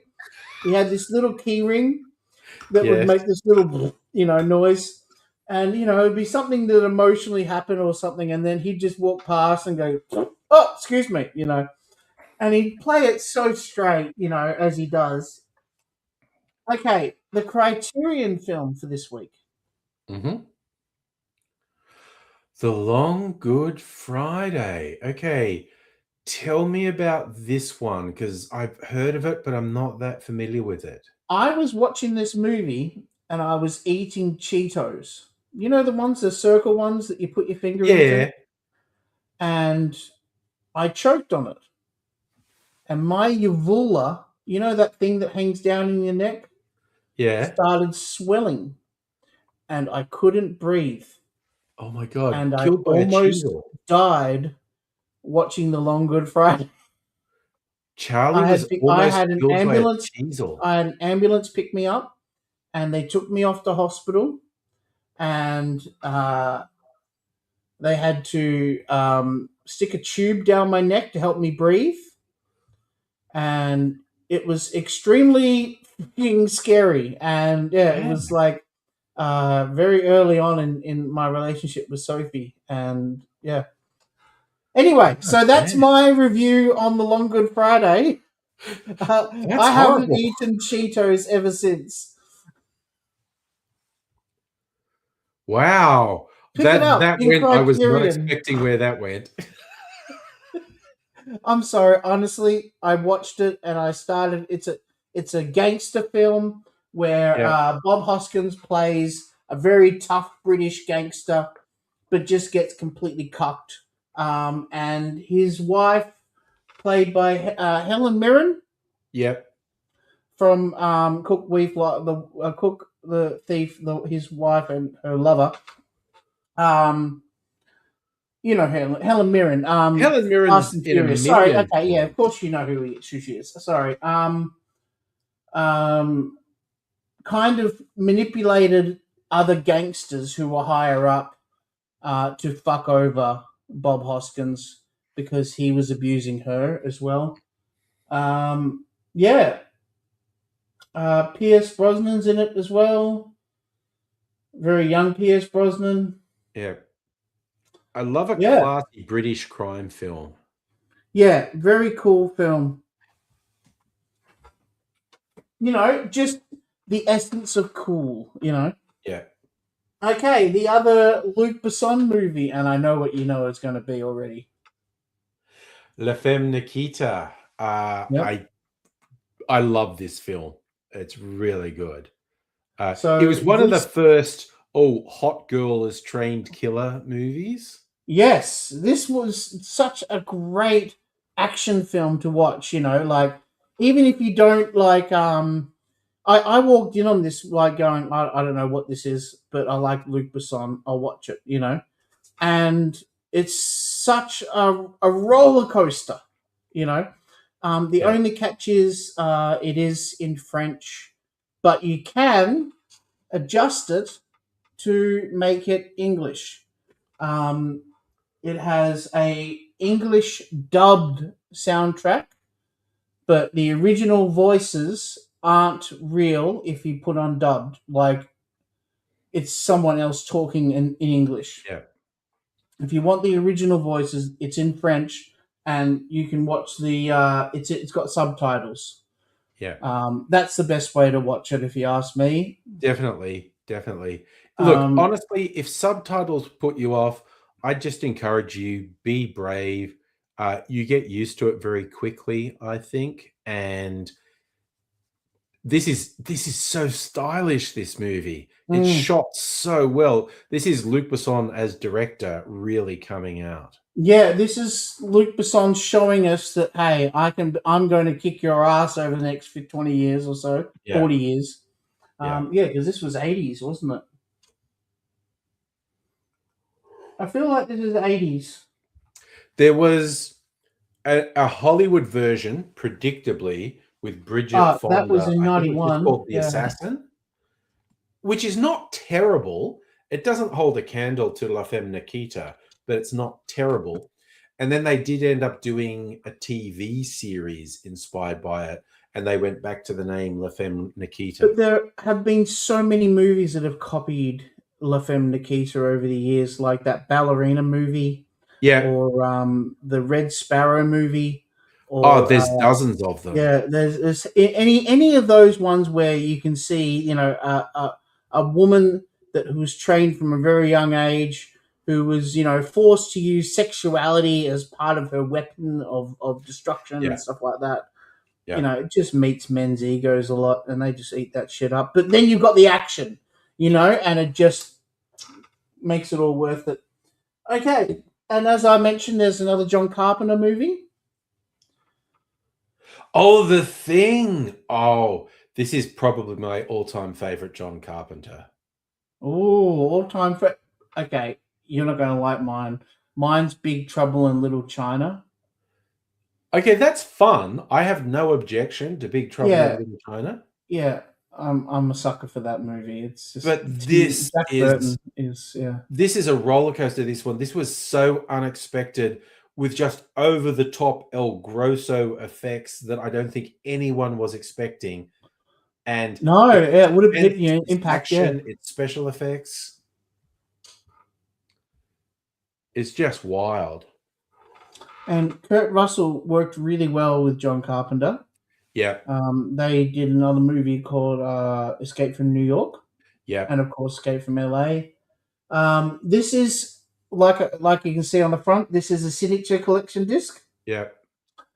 which means it's got tons of special features. Again, you know, commentary track. Never before seen stop motion animation footage that was cut out of the film. Okay. You know, considering you like the special effects in this, that's really cool. Yes. John Carpenter's The Thing, Terror Takes Shape, an 80-minute original documentary featuring interviews with John Carpenter, Kurt Russell, special effects makeup designer Rob Bottin, legendary matte artist. You know what a matte painting is, don't you? Yeah, of the course people you who do. do the backgrounds. And plus other members of the cast, crew, and special effects team. Yeah, signature discs are some of my favorite laser discs. I've got nearly the whole set. I have a very big soft spot for signature laser discs, and The Thing is a very good one to get. Man, is the Sorry warmest guys, but place it's to not going to hide. be cheap. All right, second last disc for the evening. The most controversial Criterion pick. This is not Criterion version. This is just the standard one. Mm. The Criterion one is a full black cover with just the word Armageddon. This is but it was a controversial Criterion title, wasn't it? But all of Michael Bay movies being put on Criterion, it's like The Rock needed a Criterion piece. What? But Armageddon makes no sense from a science point of view, but is incredibly enjoyable to watch. It was the okay, so during the 90s we had a lot of these kind of disaster films where the world's coming to an end, you know, like Independence Day and stuff like that, right? I can't think of anything off the top of my head, but yeah, I think we met the plateau, you know, like it topped itself when we got Armageddon. Between, you know, this almost sort of it. What's the one? Deep Impact. Yeah, I was about to say, because Armageddon is an asteroid about to hit Earth. Another movie came out the same year that was an asteroid going to hit Earth. It's so weird when that happens in Hollywood. Sister movies, yeah. We've two talked about them before movies, too. Two asteroid movies. Two parachute movies where they rob banks using parachute, Terminal Velocity, and Drop Zone. And I'll cut that gap out. And I'll cut this out. And I'll cut this out too. And I'll cut this out too. So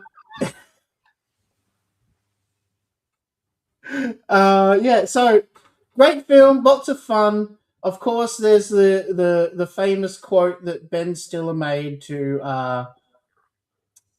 the director. To the director, what's his name? Michael Bay. Wouldn't it be easier if we just got astronauts trained to be able to, drill? And Michael Bay said, "Shut up."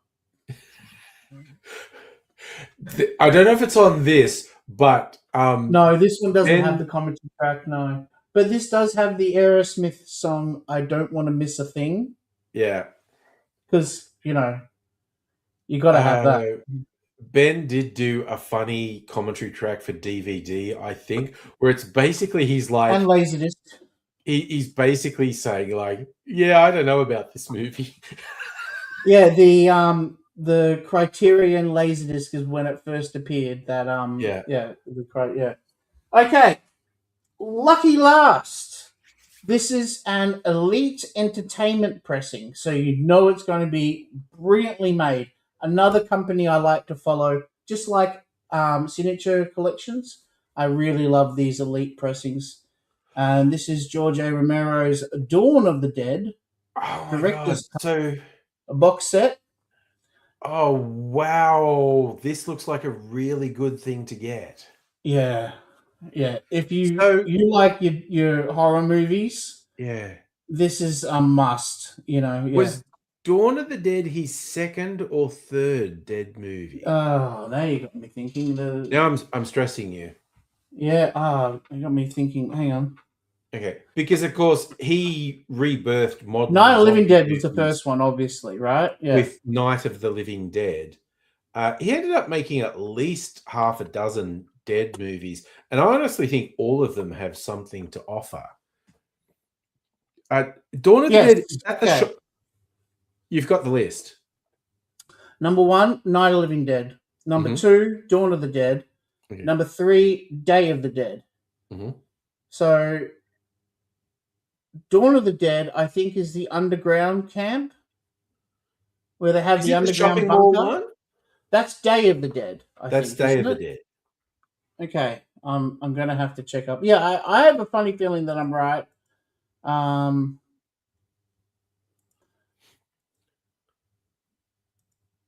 Was Dawn of the Dead underground? Whichever one is in the shopping mall is a fun and not particularly subtle. You're right. Of This one is the shopping mall one. My bad. Okay. Yeah. So Dawn of the Dead is shopping mall. Day of the Dead features a group of scientists and soldiers hiding in a subterranean storage facility in Florida.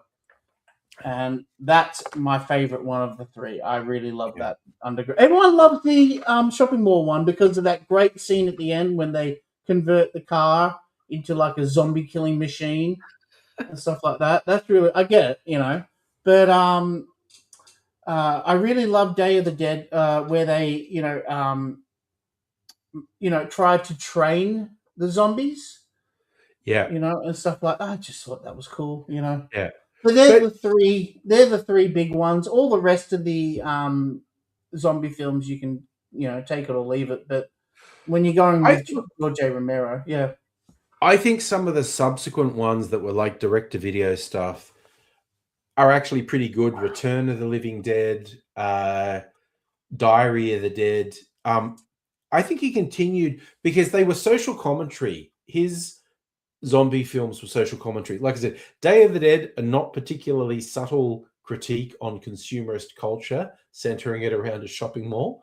But there was social commentary in all of George Romero's Dead movies. And I honestly think most of them are worth watching.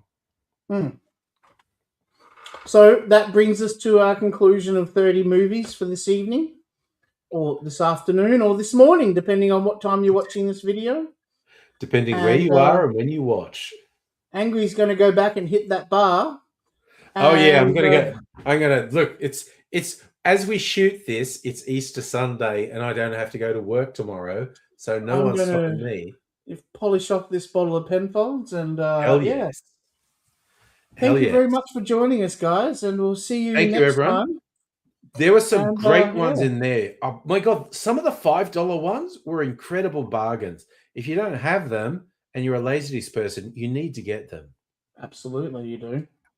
No arguments there. Get rid of the five. Look, I don't mind building it back up. I've got tons of room in there, but please, you can't complain. And when it's 2 for $5, even more of a reason to go nuts, So yeah, cheers, guys, and we'll see you next week. Cheers, y'all. Thank you, Angry. All right, that was so much fun. Oh my God, there were some good movies in there. There were such good movies. Yeah. I love it. Dr. Abigail saying 20 movies, 30 movies were fun. It's because I think most of us on here are kind of nerdy I'm just going to take you off headphones. I'm cooking. I turn I my can't wear volume headphones down. for ages because it cooks my ears, you know. Yeah, definitely. I gotta turn my audio recorder off. Oh, good idea. We're going to stop the recording, yes. Yeah. Oh, not bad. 1 hour, yep. Yeah, we did good. Down to 40 minutes, probably, yeah. Things joined. Nice. It's fun. Sim joined and went, oh, you won't be reading the messages. But we stopped just after you joined, so we will see the messages now. I'll put them back on screen, actually. Heine, 2 alcoholics. Look, we need to fuel the talk, Heine. That's what we need to do. No. Dawn of the Dead will not be buying $5. That would be closer to $100. Ooh, okay. I didn't realize that was that expensive. Beetlejuice would be 80. All right. Hold on, red. Look how red I am from the red wine. That's so funny. You called that out at the start. You're one of the people who gets a red flush from it. Yeah. Okay. Now, what's interesting to me is that is apparently more common with Asian people. To get a flush from alcohol. But yeah, it's your reaction to some of the components in the alcohol. Heidi, you got to say alcoholics, honestly. Dr. Abby was asking homefortheelderly.com. Oh, right. Yeah, okay. Right there, homefortheelderly.com. Okay. Yep, so just this, and then write .com underneath after it. Hello, tennis. Oh. A lot of talking eats me up.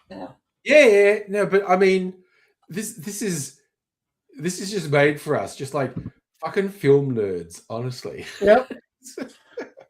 Yep. And how quickly our brain goes from one film to the next, and you just like you can see both of our brain going, oh, that one. Okay, we've got this story. Yeah. And so I'm sorry, I don't know. I'm definitely not keeping the choking on Cheetos thing in the final video, but it's just well, what actually, mind, you know, I almost died, It was Cheezels you choked on. It's Cheezels you choked on. Yeah, not Cheetos, Cheezels. Yeah. But oh my god, that was an amazing story. That was a hell of a story. That was wild. Just lying in bed, casually watching like this movie with Bob Hoskins, and then getting home from hospital 2 days later, and I'm like, I think I'll watch the rest of that movie. Yeah. Oh my god. I'll just finish off side 2. Oh my god. So I have this vague memory of that movie. There's actually Irish gangsters involved, which is where Good Friday comes in, the whole Catholic thing. But I'm not sure. What an appropriate time to be showing it this weekend. I know. We literally just passed Good Friday. Yeah. We're putting on the long Good Friday. Yeah. Jesus. But okay, I'm also just talking movies because I mentioned earlier I watched a couple of classics. It was on one of the people on the most recent Criterion Closet videos on YouTube. She really talked up this film noir movie called Kiss Me Deadly. And so I messaged Charlie going, I want to watch this movie they talked about on the Criterion. Yeah. And so Charlie put it on and I watched it. So that was based on a Mickey Spillane novel. So you get these ones where they're from the big crime pulp writers, Dashiell Hammett, Mickey Spillane, and others. So this was a Mickey Spillane one with Mike Hammer as the detective in it. Have you watched it, Charlie? It's worth it. Like I said, I'll bet you $1 million. When you came back and you went, that was crazy. I almost wanted to click on it and watch it straight away when you said that. When you come back and give it that kind of review, I'm like, oh, wow, that's going to be great, you know. It's like most crime detective movies, it sets up a mystery at the start. And I'm like, okay, you watch the start where they set it up. I will bet you $1 million you don't know where this is going. Yeah. The actual resolution at the end with what the mystery is, it's just wild. But also, I have a bit of a soft spot. The guy who plays Mike Hammer has a serious 5 head. it's not a forehead, it's a 5 head. So Yeah. it's just like he's got such a big forehead, and then this hair up He's there. got a Charlie Kirk face where it's been shrunken down into this. Yeah.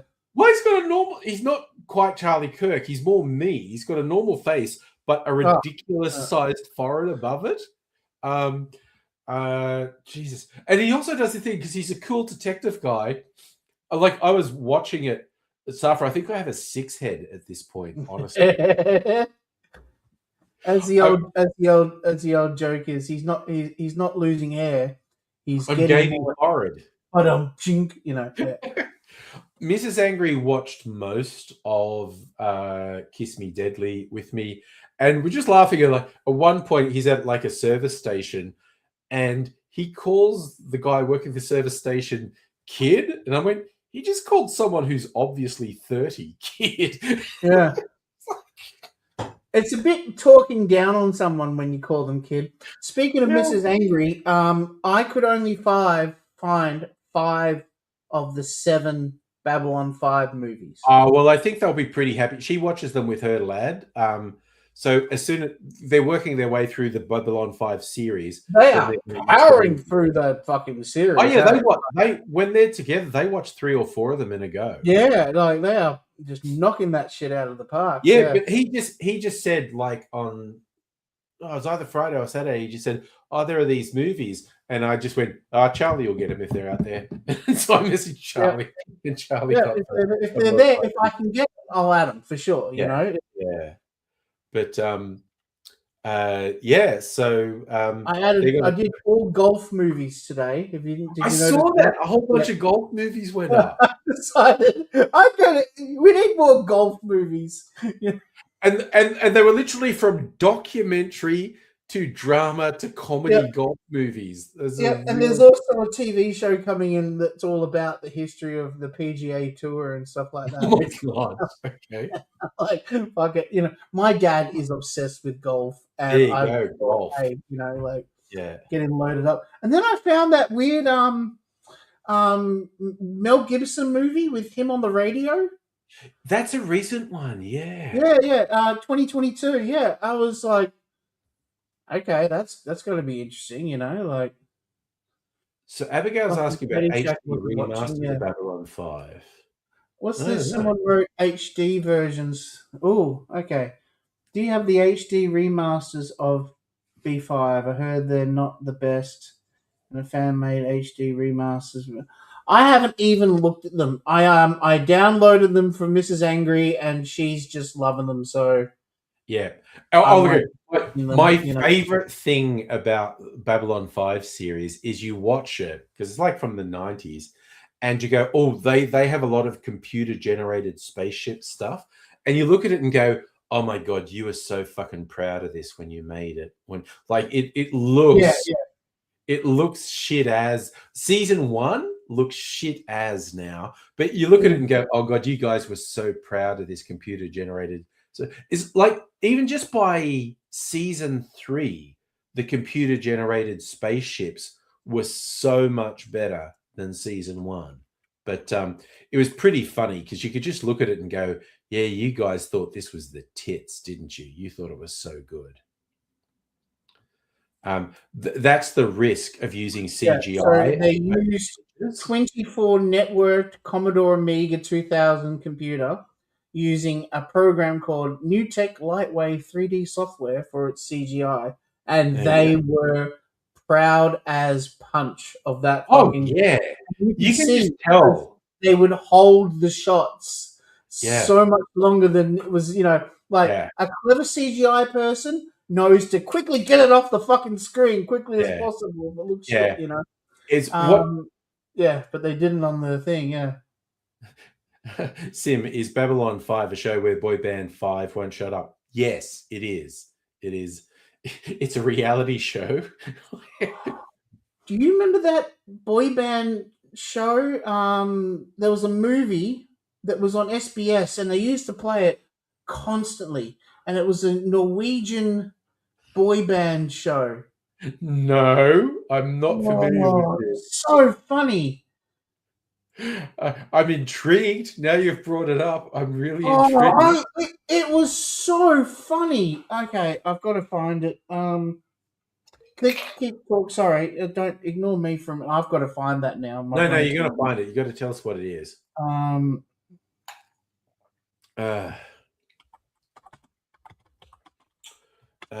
Dear.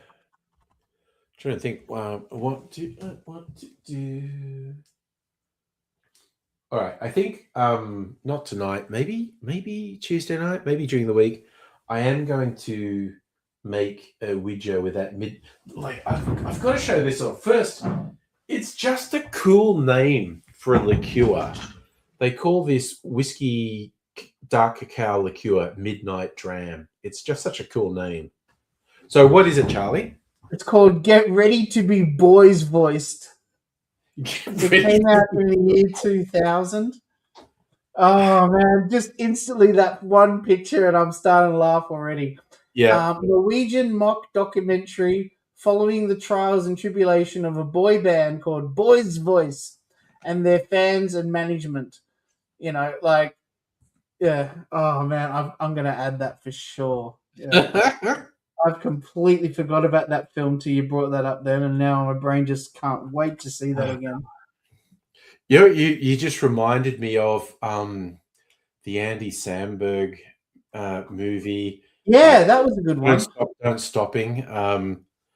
He's very funny. Him and his mate. Got it too. It's on the. Oh wow. You got it. Okay. Yep. Because they used to play it on SBS all the time. That dude who used to do, who did Hercules Returns, yes, he used to do the intros to the movies and stuff like that. Okay. He would talk the shit out of this film. Like he would love, yeah. Oh, that's Sim, a lost SBS show, an Asian film they planned years ago where a bad guy burnt his eyebrows off and then has band-aids for eyebrows. Sim and Mum have been looking for it for years. All right. Yeah, Des Mangan, that's his name. Yes, that was the host of the movie show that was late at night. Another one that he did, and I think I've suggested this movie to you already, was the Diary film. And as a YouTuber, I think you would really connect with that film. David Holzman's Diary, it was called. And it came out in 1965 or something like that. David Holzman's Wow. Okay. Diary. They're 1967. Okay.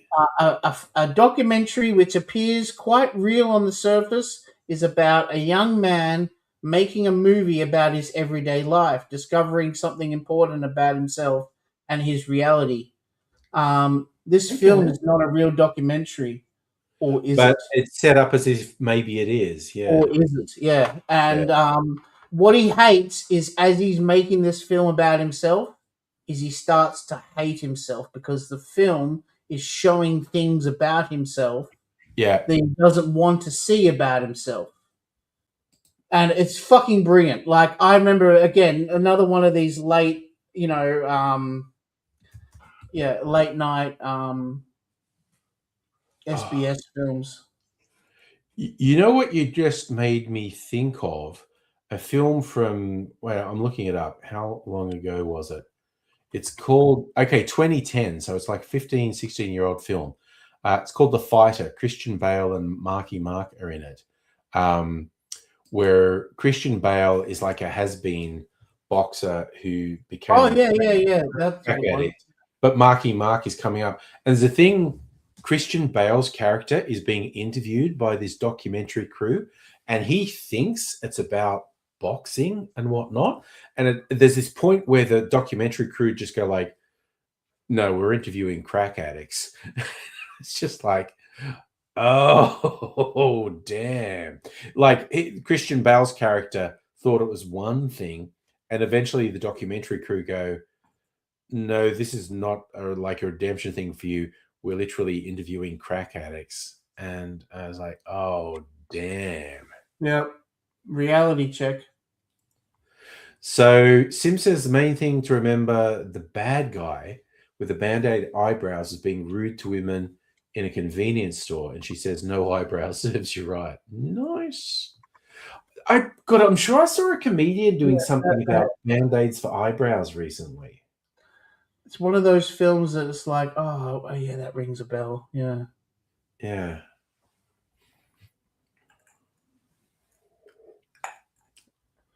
Oof. I kind of want to make another drink.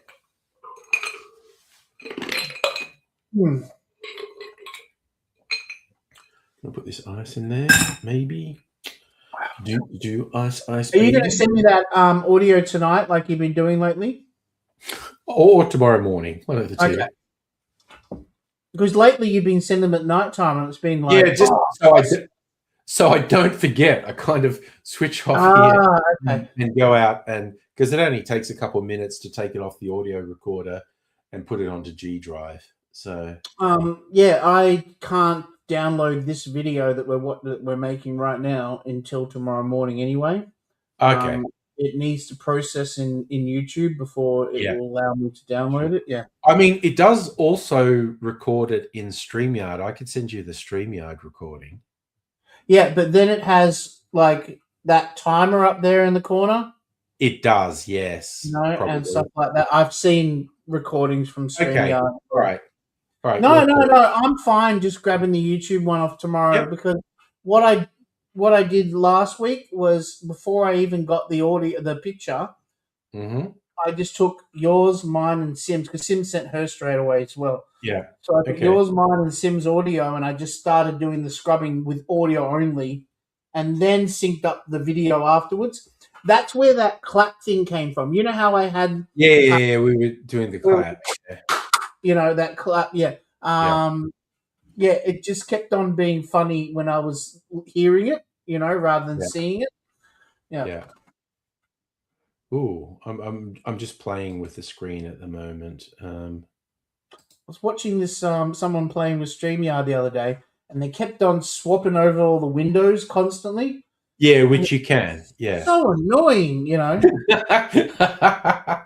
Yes, Abigail, we're giving each other. That's exactly what Sim said in the right after we did it. She went, "Now we've all got the clap."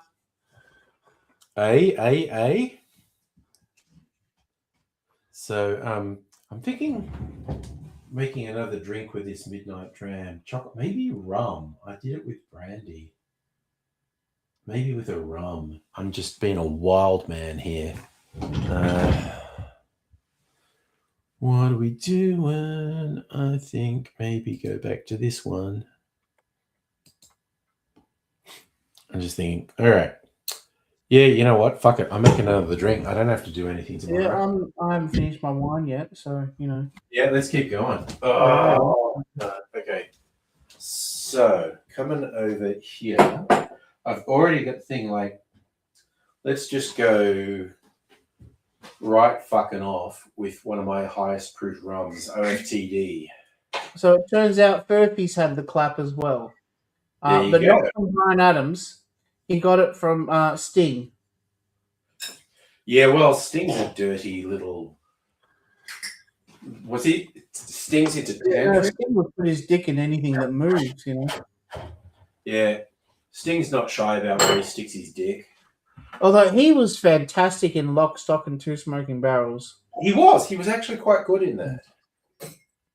He was funny in Dune,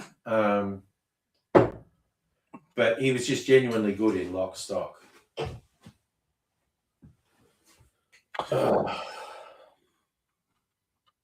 Where is it? All right. Just a bar spoon of sugar syrup. Ooh, maybe I'll put tiki bitters in this. Because I put rum in it. And one of orange. Oh, I might get you to hold the Fort Charlie because I want to go for a bit longer. I want to run out and have a pee break. Yeah. Because it's been 2 hours. We're pretty used to that here by now, you know. Yeah, no. Just drinking a lot of volume here. And so I don't act really anxious. I'll have a really quick pee break. Sting doing a Broadway show about his life in Brisbane.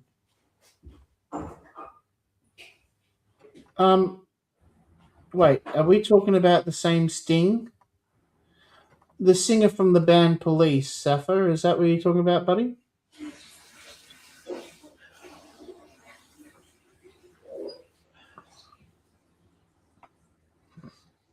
And while Angry was talking, I was yeah, I don't understand what connection does Sting have with Brisbane?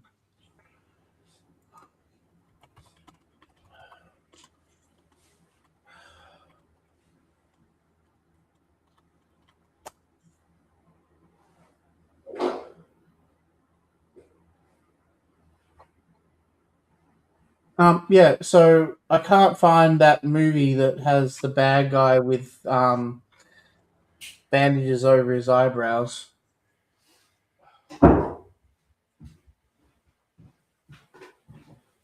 Lawsy. All right. Wait. So the wrestler Sting came along before the artist Sting? I always thought that it would have been the other way around. But no, Yeah, that doesn't seem right, but I don't know.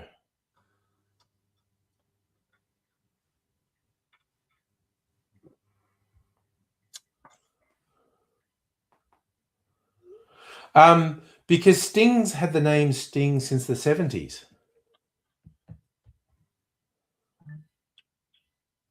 Oh, also, there is the thing with stupid bullshit American trademark law where if someone lodges a trademark in the US courts say they have the right to it. This happened with Ugg boots. Like Australians have called the sheepskin boots Ugg boots since forever. But in the 2000s, they got popular in the US and some fuckhead in the US trademarked the name Ugg boots, and US courts went, yeah, no one else is allowed to call them Ugg boots, even though people have been calling them Ugg boots as a generic term since the 70s or earlier. Basically, the United States is a fuckhole country, and their laws and politicians and courts are a stinking pile of shit.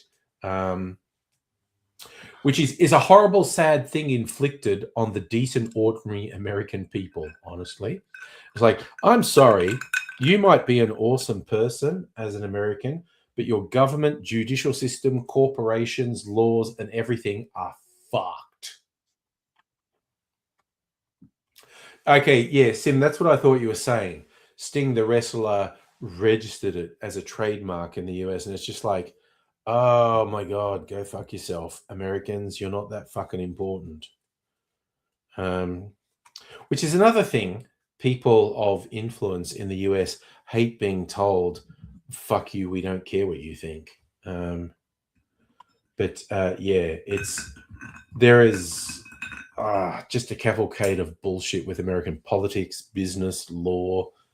Ugh, and it's so frustrating. And it's so annoying. But also, I enjoy having little rants. So, thank you, United States, for giving me almost endless reasons. Yeah. I'm still looking for. I went to download Get Ready, We've Got Boys Voice, and it's not coming up at all. So, all right, you got to work. I'm going to buy the DVD, but then there's no DVDs of it. Oh, maybe you'll find a way to get it. I don't know. I'll find it. Don't worry about that. Yeah, no, never has a movie escaped me. Like persevere.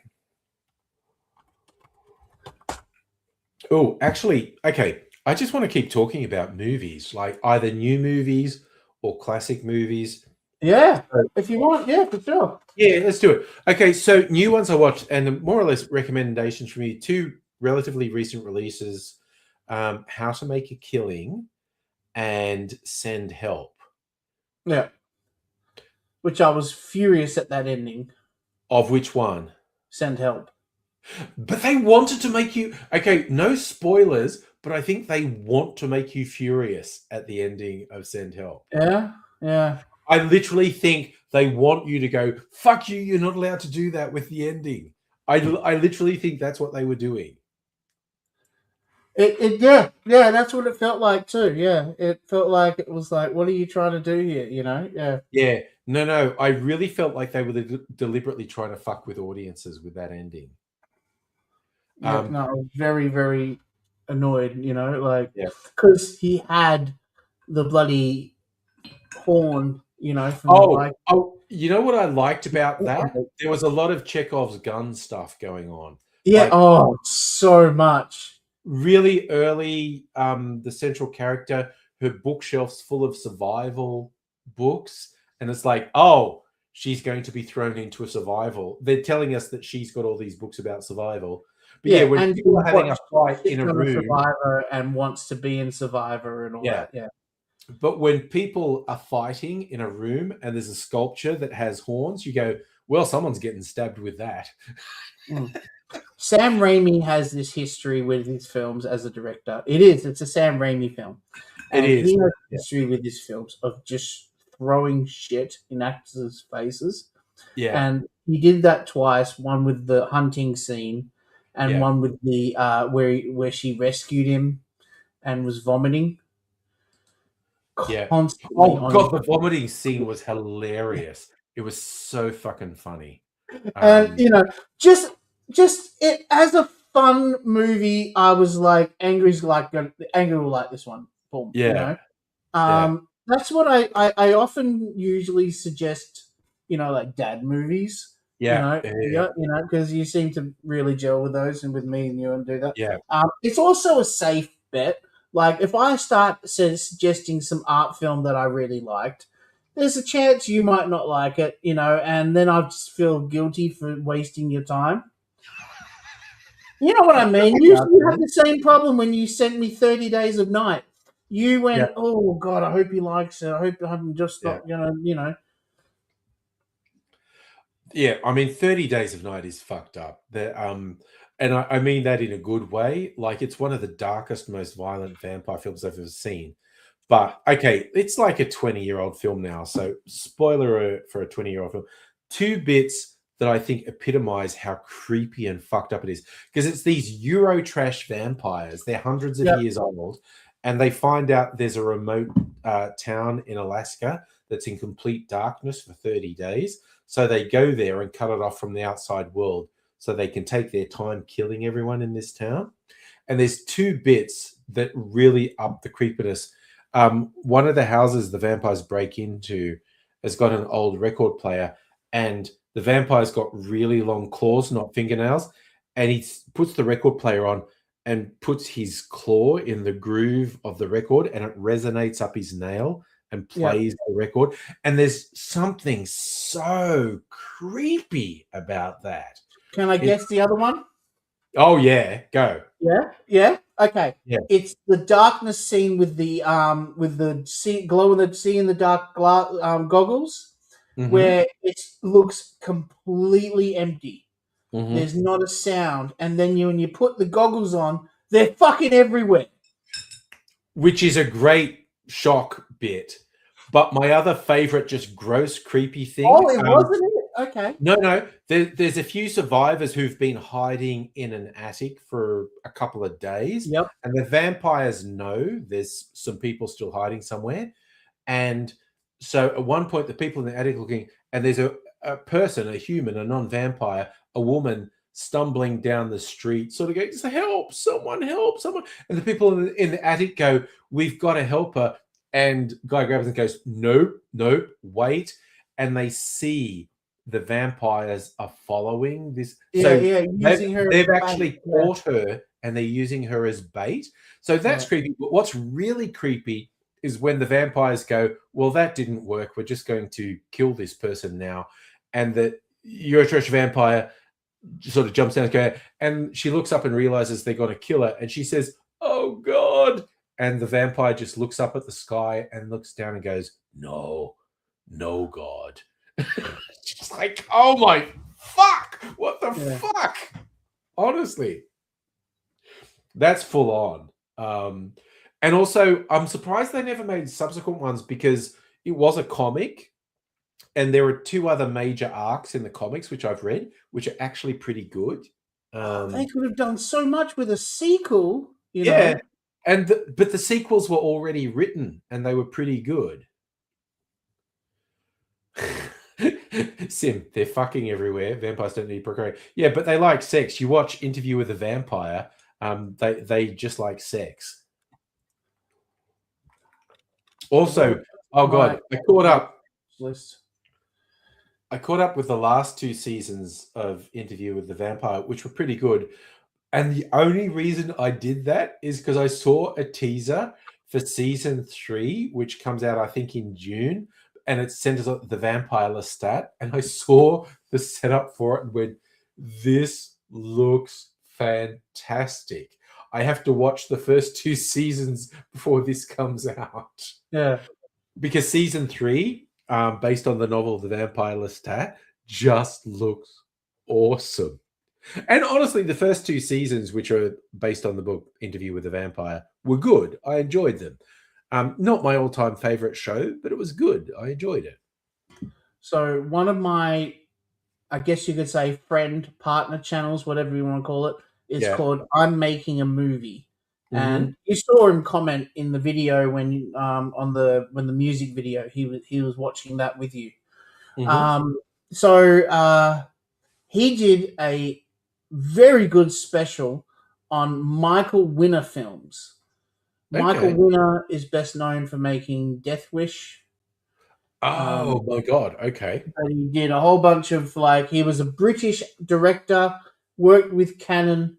And there was another film that they were talking about that I hadn't seen called Firepower with James Coburn and Sophia Loren.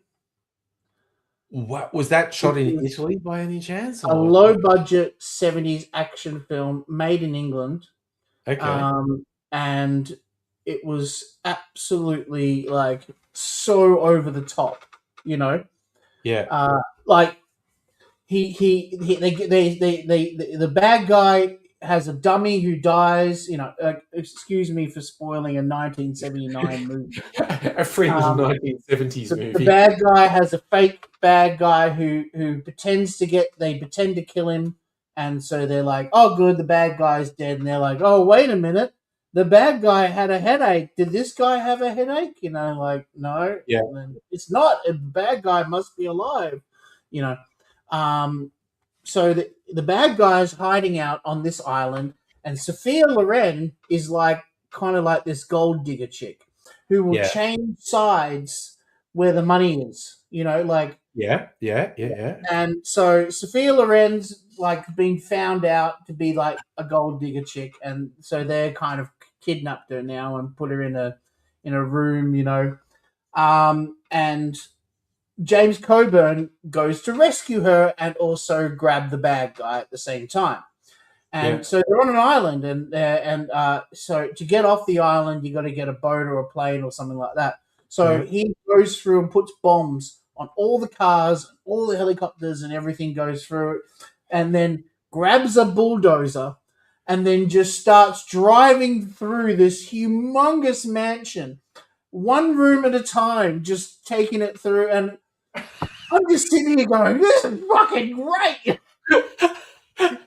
That sounds wild. It's actually James Coburn driving the bulldozer through these rooms. You get close-ups and long shots and everything. It's James Coburn. Man. He said it was the greatest week of his life of movie making. Oh, that's wild. I had to see that after I Made a Movie talked about it like that. Yeah. I was like, okay, what's this film? Yeah. So we watched Firepower, and then I did. I need something a bit more light, a bit more funny. So I did a Carl Reiner film called Summer School. This was a lesser known Carl Reiner movie. I was talking about it in the video we just did. It had Kirstie Alley in it as well. And basically, he's the gym teacher, and he gets roped in to teach these dropout kids, you know, school for summer, and he makes a deal with each of them, you know, to do something else in exchange, like have a party or, you know, take them out to see Chainsaw Massacre or something like that. But the cast was great because it had all these future celebrities, but while they were still just teenagers. Like, you know who Shawnee Smith is from the Saw films? I know. No. And then Courtney Thorne-Smith was in it as well from yes, my favorite's the Man from Two. Yeah, absolutely. Man with Two Brains is my favorite. Yeah. Even better than The Jerk. Okay. Also, Dr. Abigail did the searching for us. 30 Days of Night did have sequels to television miniseries, Blood Trail and Dust to Dust, and a sequel film, Dark Days. So that's just setting a challenge for you straight away, Charlie. Oh, Shawnee Smith is in Becca as Linda. Now I know who we're talking about. Yes, in Becca. Yep. Wow. Okay, so Carl Reiner did Dead Men. Lots of Steve Martin. He did The Jerk, Dead Men Don't Wear Plaid, The Man with Two Brains, All of Me, which is a great film. That's so funny. That's where he has to share his body with who's that actress? Lily Tomei. Lily Tomlin. And Summer Rental, and Nice. How are you today, Dr. Abigail? Oh, I'm not too bad. Good. Lovely to hear it. Not too bad at all. What was I going to throw in? Sorry, I brain of a fucking chipmunk. I forget things 5 seconds after I think of them.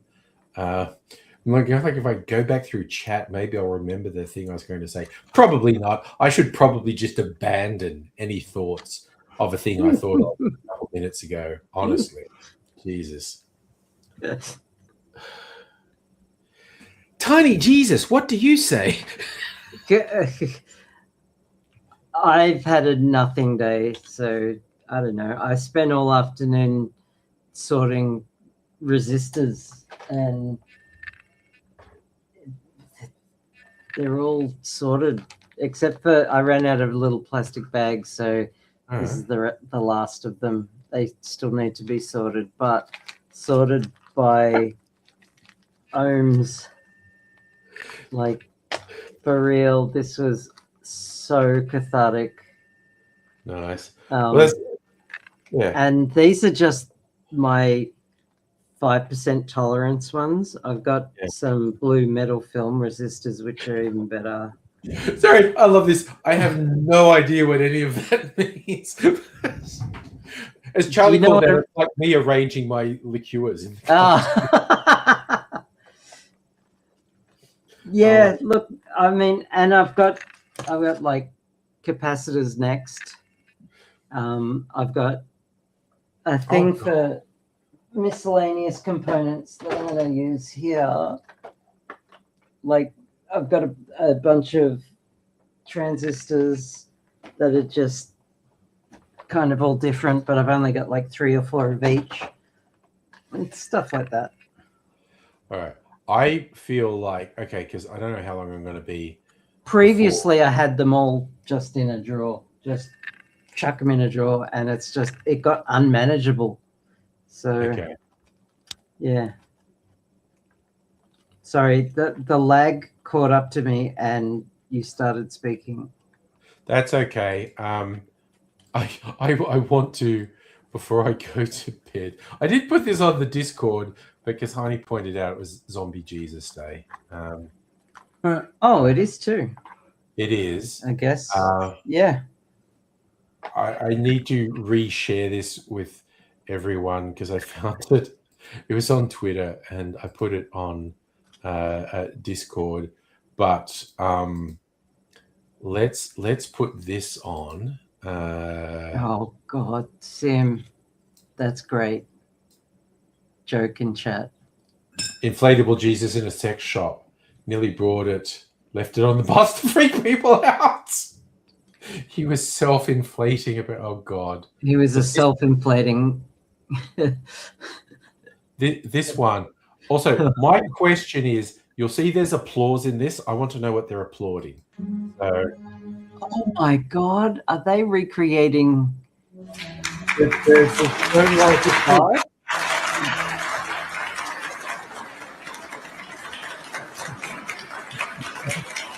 Yeah, okay.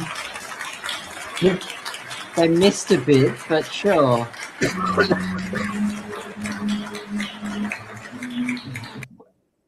That's Okay. So my question is, what are they Christians are weird. applauding? Are Yeah. they applauding Jesus rising, or are they applauding the really high-end production values of? Because that's fucking funny. That is hilarious. They missed the bit where Jesus went down to hell first and like killed a bunch of demons, and then the scouring of hell. Yeah. It's not in all the accounts, but there are accounts of Jesus didn't do nothing for 3 days. He went down to hell and kicked ass for a while. Yeah. Yeah, I know. It's just that was my favorite thing about that is the applause. What are they applauding? I think they're just excited. They do seem excited. Yeah, They got to see their zombie rise. Oh. So I wanted to ask Charlie a question. Where I got it. You got what? Oh, boy's voiced. Sorry. Oh, sorry. No, you're right. Okay, I didn't remember Charlie was. That's a callback. Yeah, that's a callback. But that's a callback. No, I got the reference. Where do you source your all your stuff on your store? Like you got such eclectic stuff, and each week you got a pile of stuff to add. Yeah. Like, are you just out buying shit all the time? Yeah, okay. I am. And then putting it on the store? Yeah, I've got some good autistic powers that keep me coming back, you know. No, every day I jump on either what I can do, you know, with Facebook Marketplace, you can set it to a range of how far you want it to go. Yeah, and you can you say 500 kilometers, and then you say Brisbane, Sydney, Melbourne. You know, I never bother with Darwin or Adelaide because they're fucking holes. But 99% of the time it's actually Brisbane, Gold Coast, because what happens is, you know, they have these old rich guys that move up there to die. And then the husband will, you know, die, and the wife will be like, you know, my husband, shit, you know, because I want to move into a smaller house. And one thing leads to another, and I come along going, Yep. I also want to point out, Charlie buys Laserdiscs by the kilo. He keeps telling me, I've got a thing coming and I've got 20 kilos of Laserdiscs. You buy Laserdiscs by the kilo? Yeah, 20 kilos per box. So I had, it was 6 boxes of Laserdiscs. So that 30 that we just did, that would add up to around about 40 kilos if I was to pick it up. Ooh, okay. Because some of them are single disc. Each disc is 500 grams. Some of them are single disc. Some of them are doubles. Sure. Oh, it's just like, also, I just love Sim saying Furphy, one of the apes, claims to have co-written the Bibles, but they edit out too filthy. How can it be too filthy? There's stuff in the Bible about people fucking animals. There is literally stuff in the Old Testament about people who are fucking animals. Just throwing it out there for non-biblical scholars. That's the sort of filth that is in the Bible. Yeah. So okay, so we've talked classic movies, we've talked recent movies, we've talked TV series. Is there anything else we need to talk up? But before I think I want to go to bed sometime soon. But I'm open to. Is there anything else we want to talk up? Like I've still got 2 days off work. I don't just have Monday off. I have Tuesday off as well. So well, we should do something about your laptop then. Yes, either on Monday or Tuesday, I should come across and see you and maybe turn the laptop into Linux. I really should. It's a public holiday tomorrow, is it? Tomorrow's a public holiday. I took annual leave for Tuesday, so I'm not working Monday or Tuesday. But there should be no traffic tomorrow. So maybe I should come over tomorrow. Yeah. I'll message you. I'll message you. Yeah, you'll forget. I will. Look, Like today, you I forgot. Yeah, no, I do. I went to the market with Mrs. Angry, bought some alcohol, and sat down and went, I don't want to leave the house again. So That's so fair. Yeah, That's so fair. If Although I anyone swear- understands that, it's Abigail. Yeah. there's this one lady has a pastry thing Charlie at the gets it. market. And the pastries are exceptional, just these pastries with sour cherry and custard. But she cracks me up because she remembers my shirts. I'm like, okay, you must do markets everywhere and see hundreds, if not thousands of people. But I rock up and you go, it's the guy with the shirts. Look, Awesome. when you're doing markets all the time, you get to know recognizable people. Yeah. You just do. So Yeah. I'm not So- surprised. Also, Yeah. like gray-haired man with large head and loud shirts. What's not to forget? I guess I stand out. Yes. Yeah. I thought actually there were not as many stalls at the market as usual because I think it's because of Easter Sunday. Some people were taking it off. Yeah. But Right. I bought booze. I bought pastries. I was happy. I am sad today. Oh no! What are you Um, sad?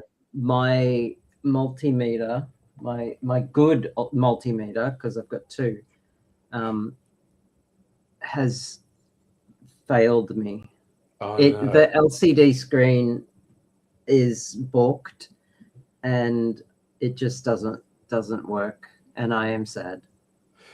I am sad because of I- food. Yeah, and I had to resort to my old one, which is like a $5 special from like it's cheap and nasty. And the Yeah. probes, my good probes don't even like sit in it properly. And it's just, does the job, but I'm like constantly, I'm just sad. Justin said, sorry, Abigail, I didn't mean to. Oh, yeah, you're right. I just felt like there was natural conclusion to what you were saying. Sorry. Yeah. So Justin Adam- mentioned the spaceship, and Adam- I Let's open have again. no idea what this is about. What is the purpose of this trip? Oh, Politically, they want to beat the Chinese. like because Really? they're just doing a loop around the moon and coming back. But all that whole crew, they are now the record holders for the longest space flight by a human. They circumnavigated The furthest. I think. greatest distance. They've traveled. They circumnavigated Earth, then looped the moon and come back. So that's the longest distance space flight humans have made. Right. Why? Oh, I think it's just a PR thing, but there is talk. I think there is talk about an actual moon landing for some scientific reasons. Yeah, so ever since China started their space program and have actually been succeeding quite well. Yeah, they've done pretty well. The pressure has been mounting on the US politically to get their act together because ever since they mothballed the space shuttle, literally NASA didn't have launch vehicles. They had to rely on Russia. They didn't have, like, all they had were smaller rockets for satellites, and that's it.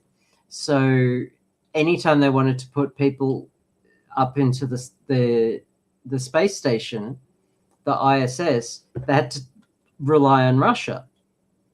And Russia was more than happy to take that sweet American money to do that.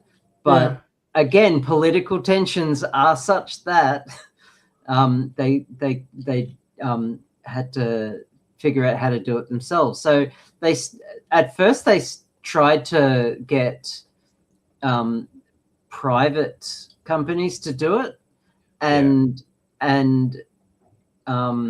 encouraged the private sector. So Elon Musk and SpaceX have been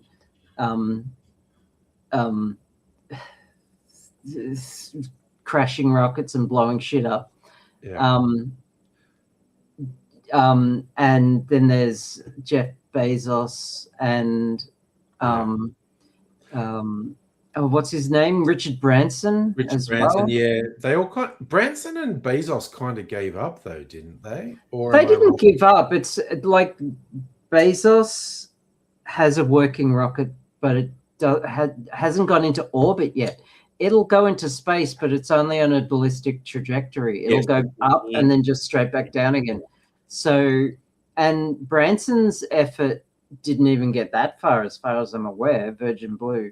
It was like high atmosphere stuff. I remember Virgin Blue being announced back in like the early 2000s. Yeah. And they did. Branson's had the idea of building his own space company since before all this shit went down. Like even when the space shuttle was in operation.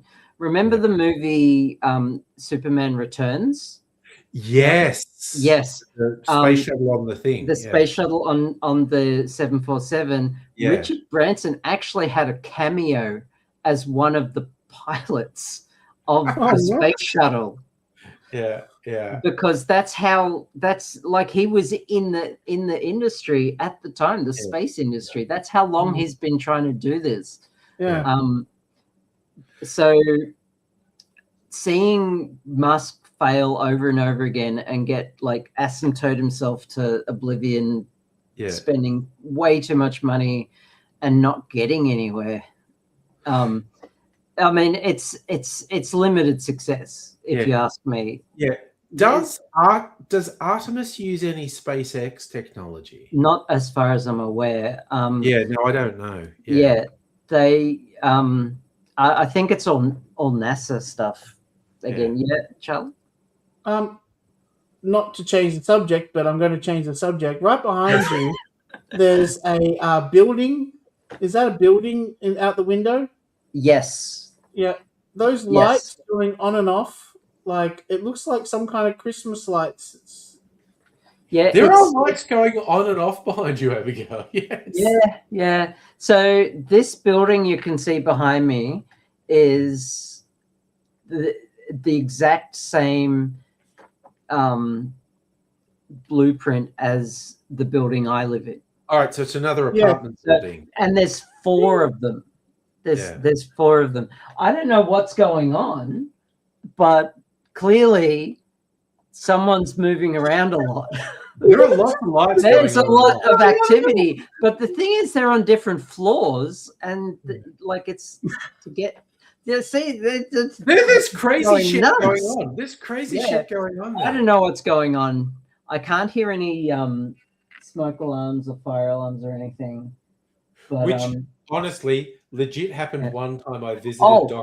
Abigail. Yeah. I went to leave, and all these alarms were going off, and the elevators were all locked down, and there were fire engines, and so I just hung around for longer. So these lights that you're seeing, they're the corridor lights that are outside of the apartments, and over here are actual apartments.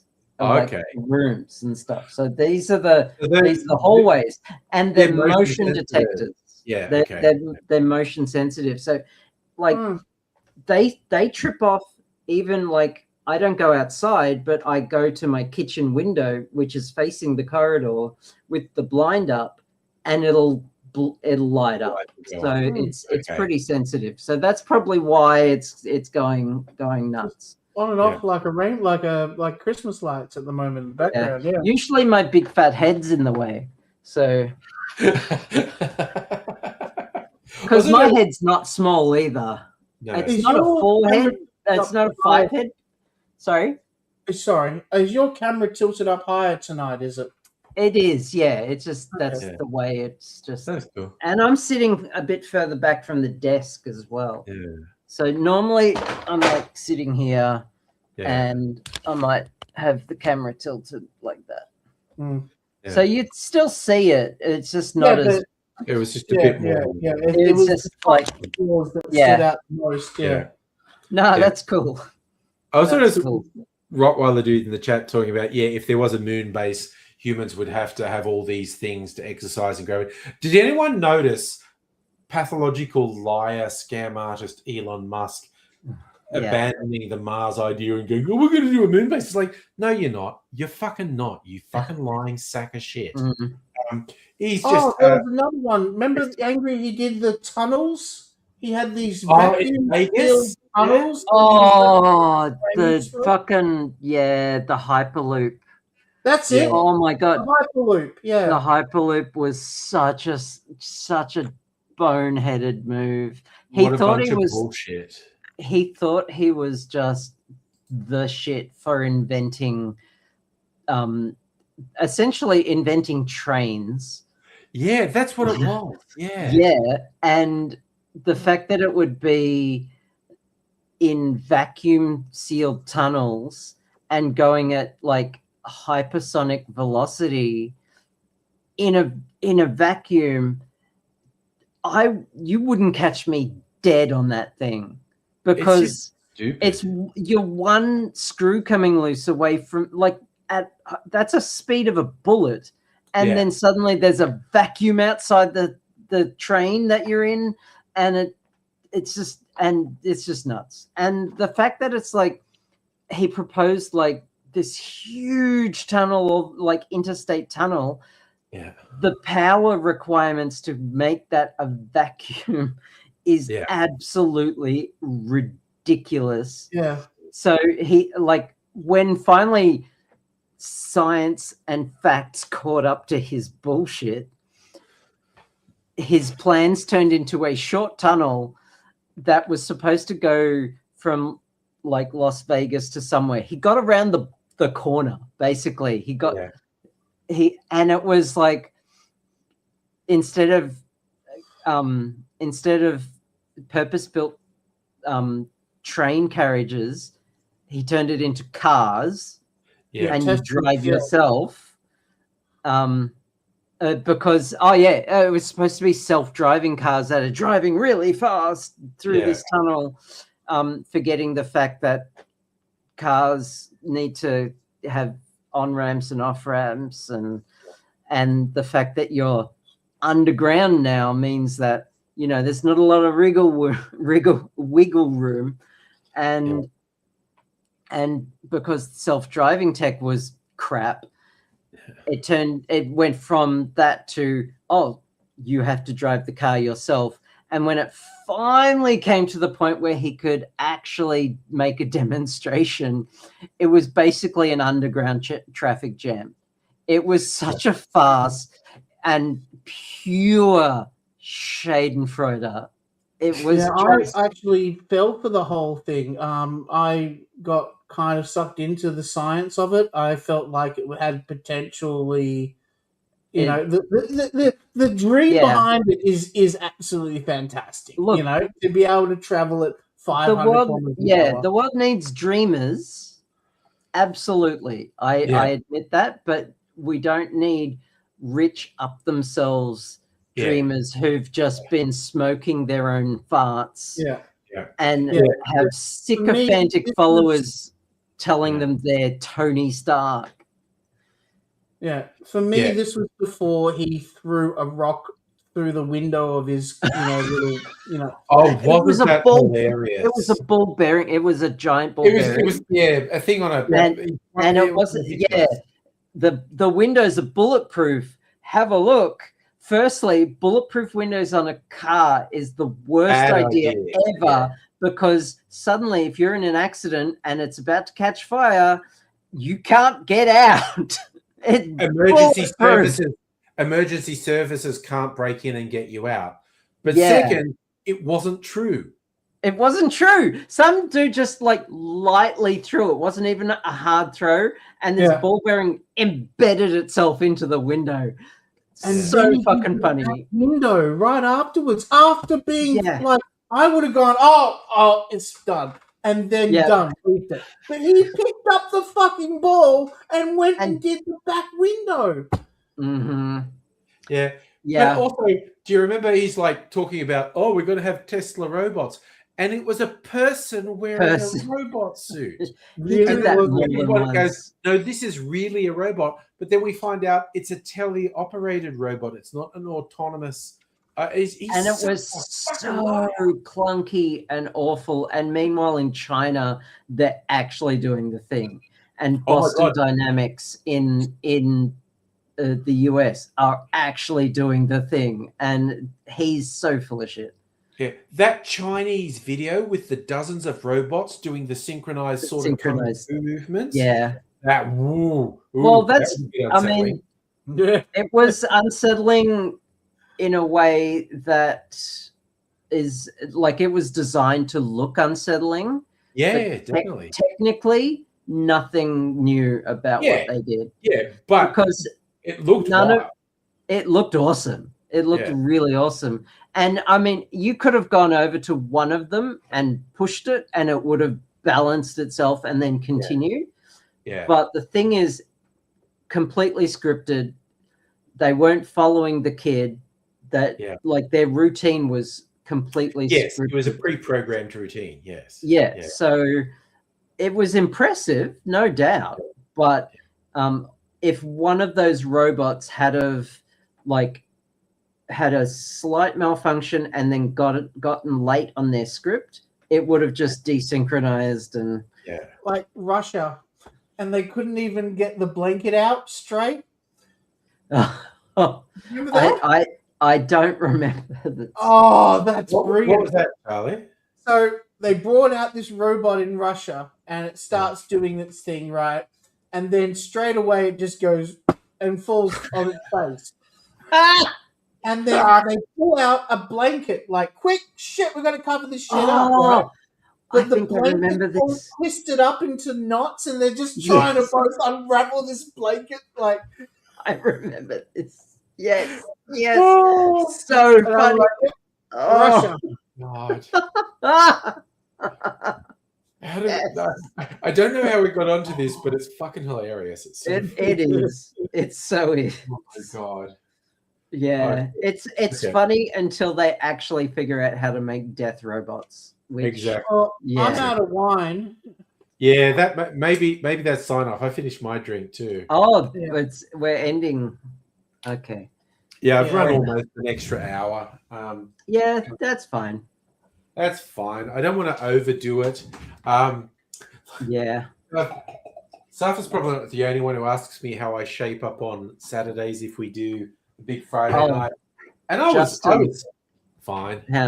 Justin, his comment is you have no idea how correct that is. That is like companies sacking people thinking that AI can replace them, realizing that AI does a crap job and they need to hire people to interpret what the AI does. Yeah. And those people know nothing about the domain of the company and they have to like rehire the people they laid off. AI has its place, but it's not for what like greedy CEOs think it is. Because you get these people who just want to sack all the workers. It's like you cannot do that. One of my favorite writers who I keep quoting, Cory Doctorow, who writes both fiction and non-fiction, and he is very disparaging of the whole AI bullshit hype. And he's going, no, AI can't do your job, but an AI salesperson can convince your boss that AI can do your job. Yeah. Yep. And that's what's happening. And I guess it's weeding out the dumb managers. You know, hopefully. It's the gullible, the gullible ones, and in general, just anything that hurts capitalism in general. I'm all for that. True. Yeah, I'm all for that. It is developing and it is growing, and it will eventually get to the point. But my question is why? Like, what's the point of replacing all the workers? Because you're never going to have anybody to buy anything then, because they won't have a job, you know. Well, that's late stage capitalism. They don't think that far ahead. Yeah, it's very short term thinking. It's very destructive. Yeah, it's just the next quarterly order. You know, the next quarter we're going to make a profit. people who destroy companies but do some short-term share price spikes get paid fortunes. People who just maintain a company that has a steady but not growing profitability, they get punished. People who fake a result get money. It's fucking bullshit. I don't know, Justin. I think Pam Bondi felt pretty safe from her job too. You know. Yeah. Oh, no, she's registered as she's in the Bar Association in Florida, and they've since she got fired, they've already started proceedings to disbar her because she's such a piece of shit. Yeah, and she's broken so many laws. Disbar her just for being a piece of shit? Don't they have? No. She broke a ton of laws, and they couldn't do anything while ethical laws and guidelines, and she couldn't be touched while she had held a cabinet position. Yeah.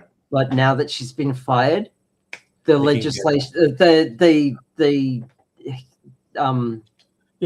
all coming down. Yeah. Her bullshit is caught up to her. Basically, the words are failing me right now. But she still has to do the Senate meeting next week.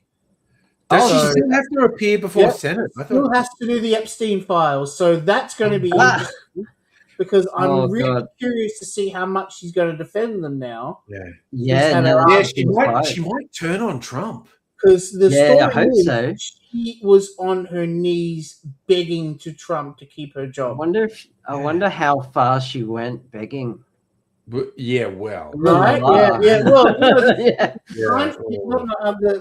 the South Park where Pam Bondi constantly had shit on her nose.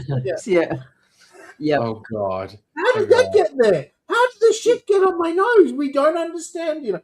Yeah, I did love her previous Senate hearing where a senator was asking her really basic questions. The Dow. The Dow's over 10,000. It's like 50,000. And the funny thing is now it's almost down to 40. Yeah, it's just. But what about the Dow? We live in crazy times. It's just who cares about abused children? The Dow is at 50,000. You know. God. Jesus. Okay. I love that we've talked about just so much crazy shit. This is fucking wild. I'm going to go to bed. Maybe some more crazy shit will have happened by Tuesday, and we can talk about Almost certainly. Almost certainly. We live in interesting times. We do live in interesting times. Whether that's a curse or a blessing, no one's quite sure. No, it's a curse. It seems that this week will be the week that Donald Trump will commit the war crimes of taking out Iran's electricity grid. Oh, who knows? So that's going to be really fucked. That's like, even for Donald Trump, that's really fucked. Yeah. His brain is Swiss cheese at this point. Yeah. No, I'm still back on my bet that he will be dead before the end of the year.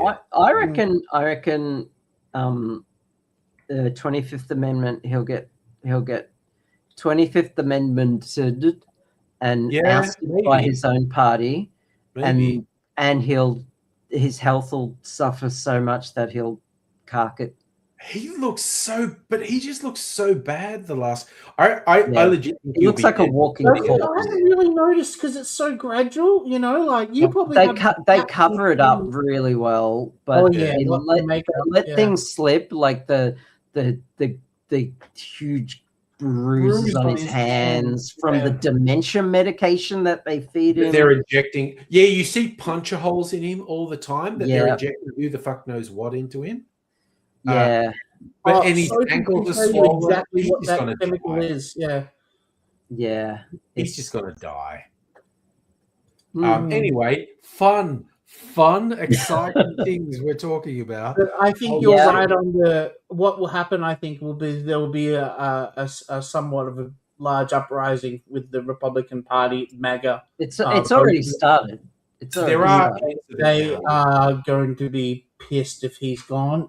And there's an infight between where the future of the Republican Party is going.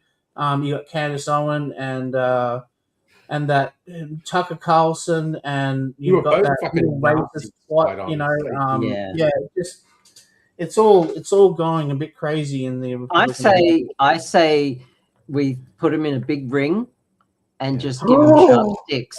Yes, that would be awesome. I would pay to watch that on pay-per-view. Yeah. No, put it in a wrestling I would ring, watch that. And Chairs, you know, Yeah, there's an old video game I used to play called Smash TV, and it's kind of somewhere between Mad Max, Thunderdome, and RoboCop. Yeah, just throw them all in there. There's a big cage match. And chairs. There's pull cues that have already been snapped in half. Yeah.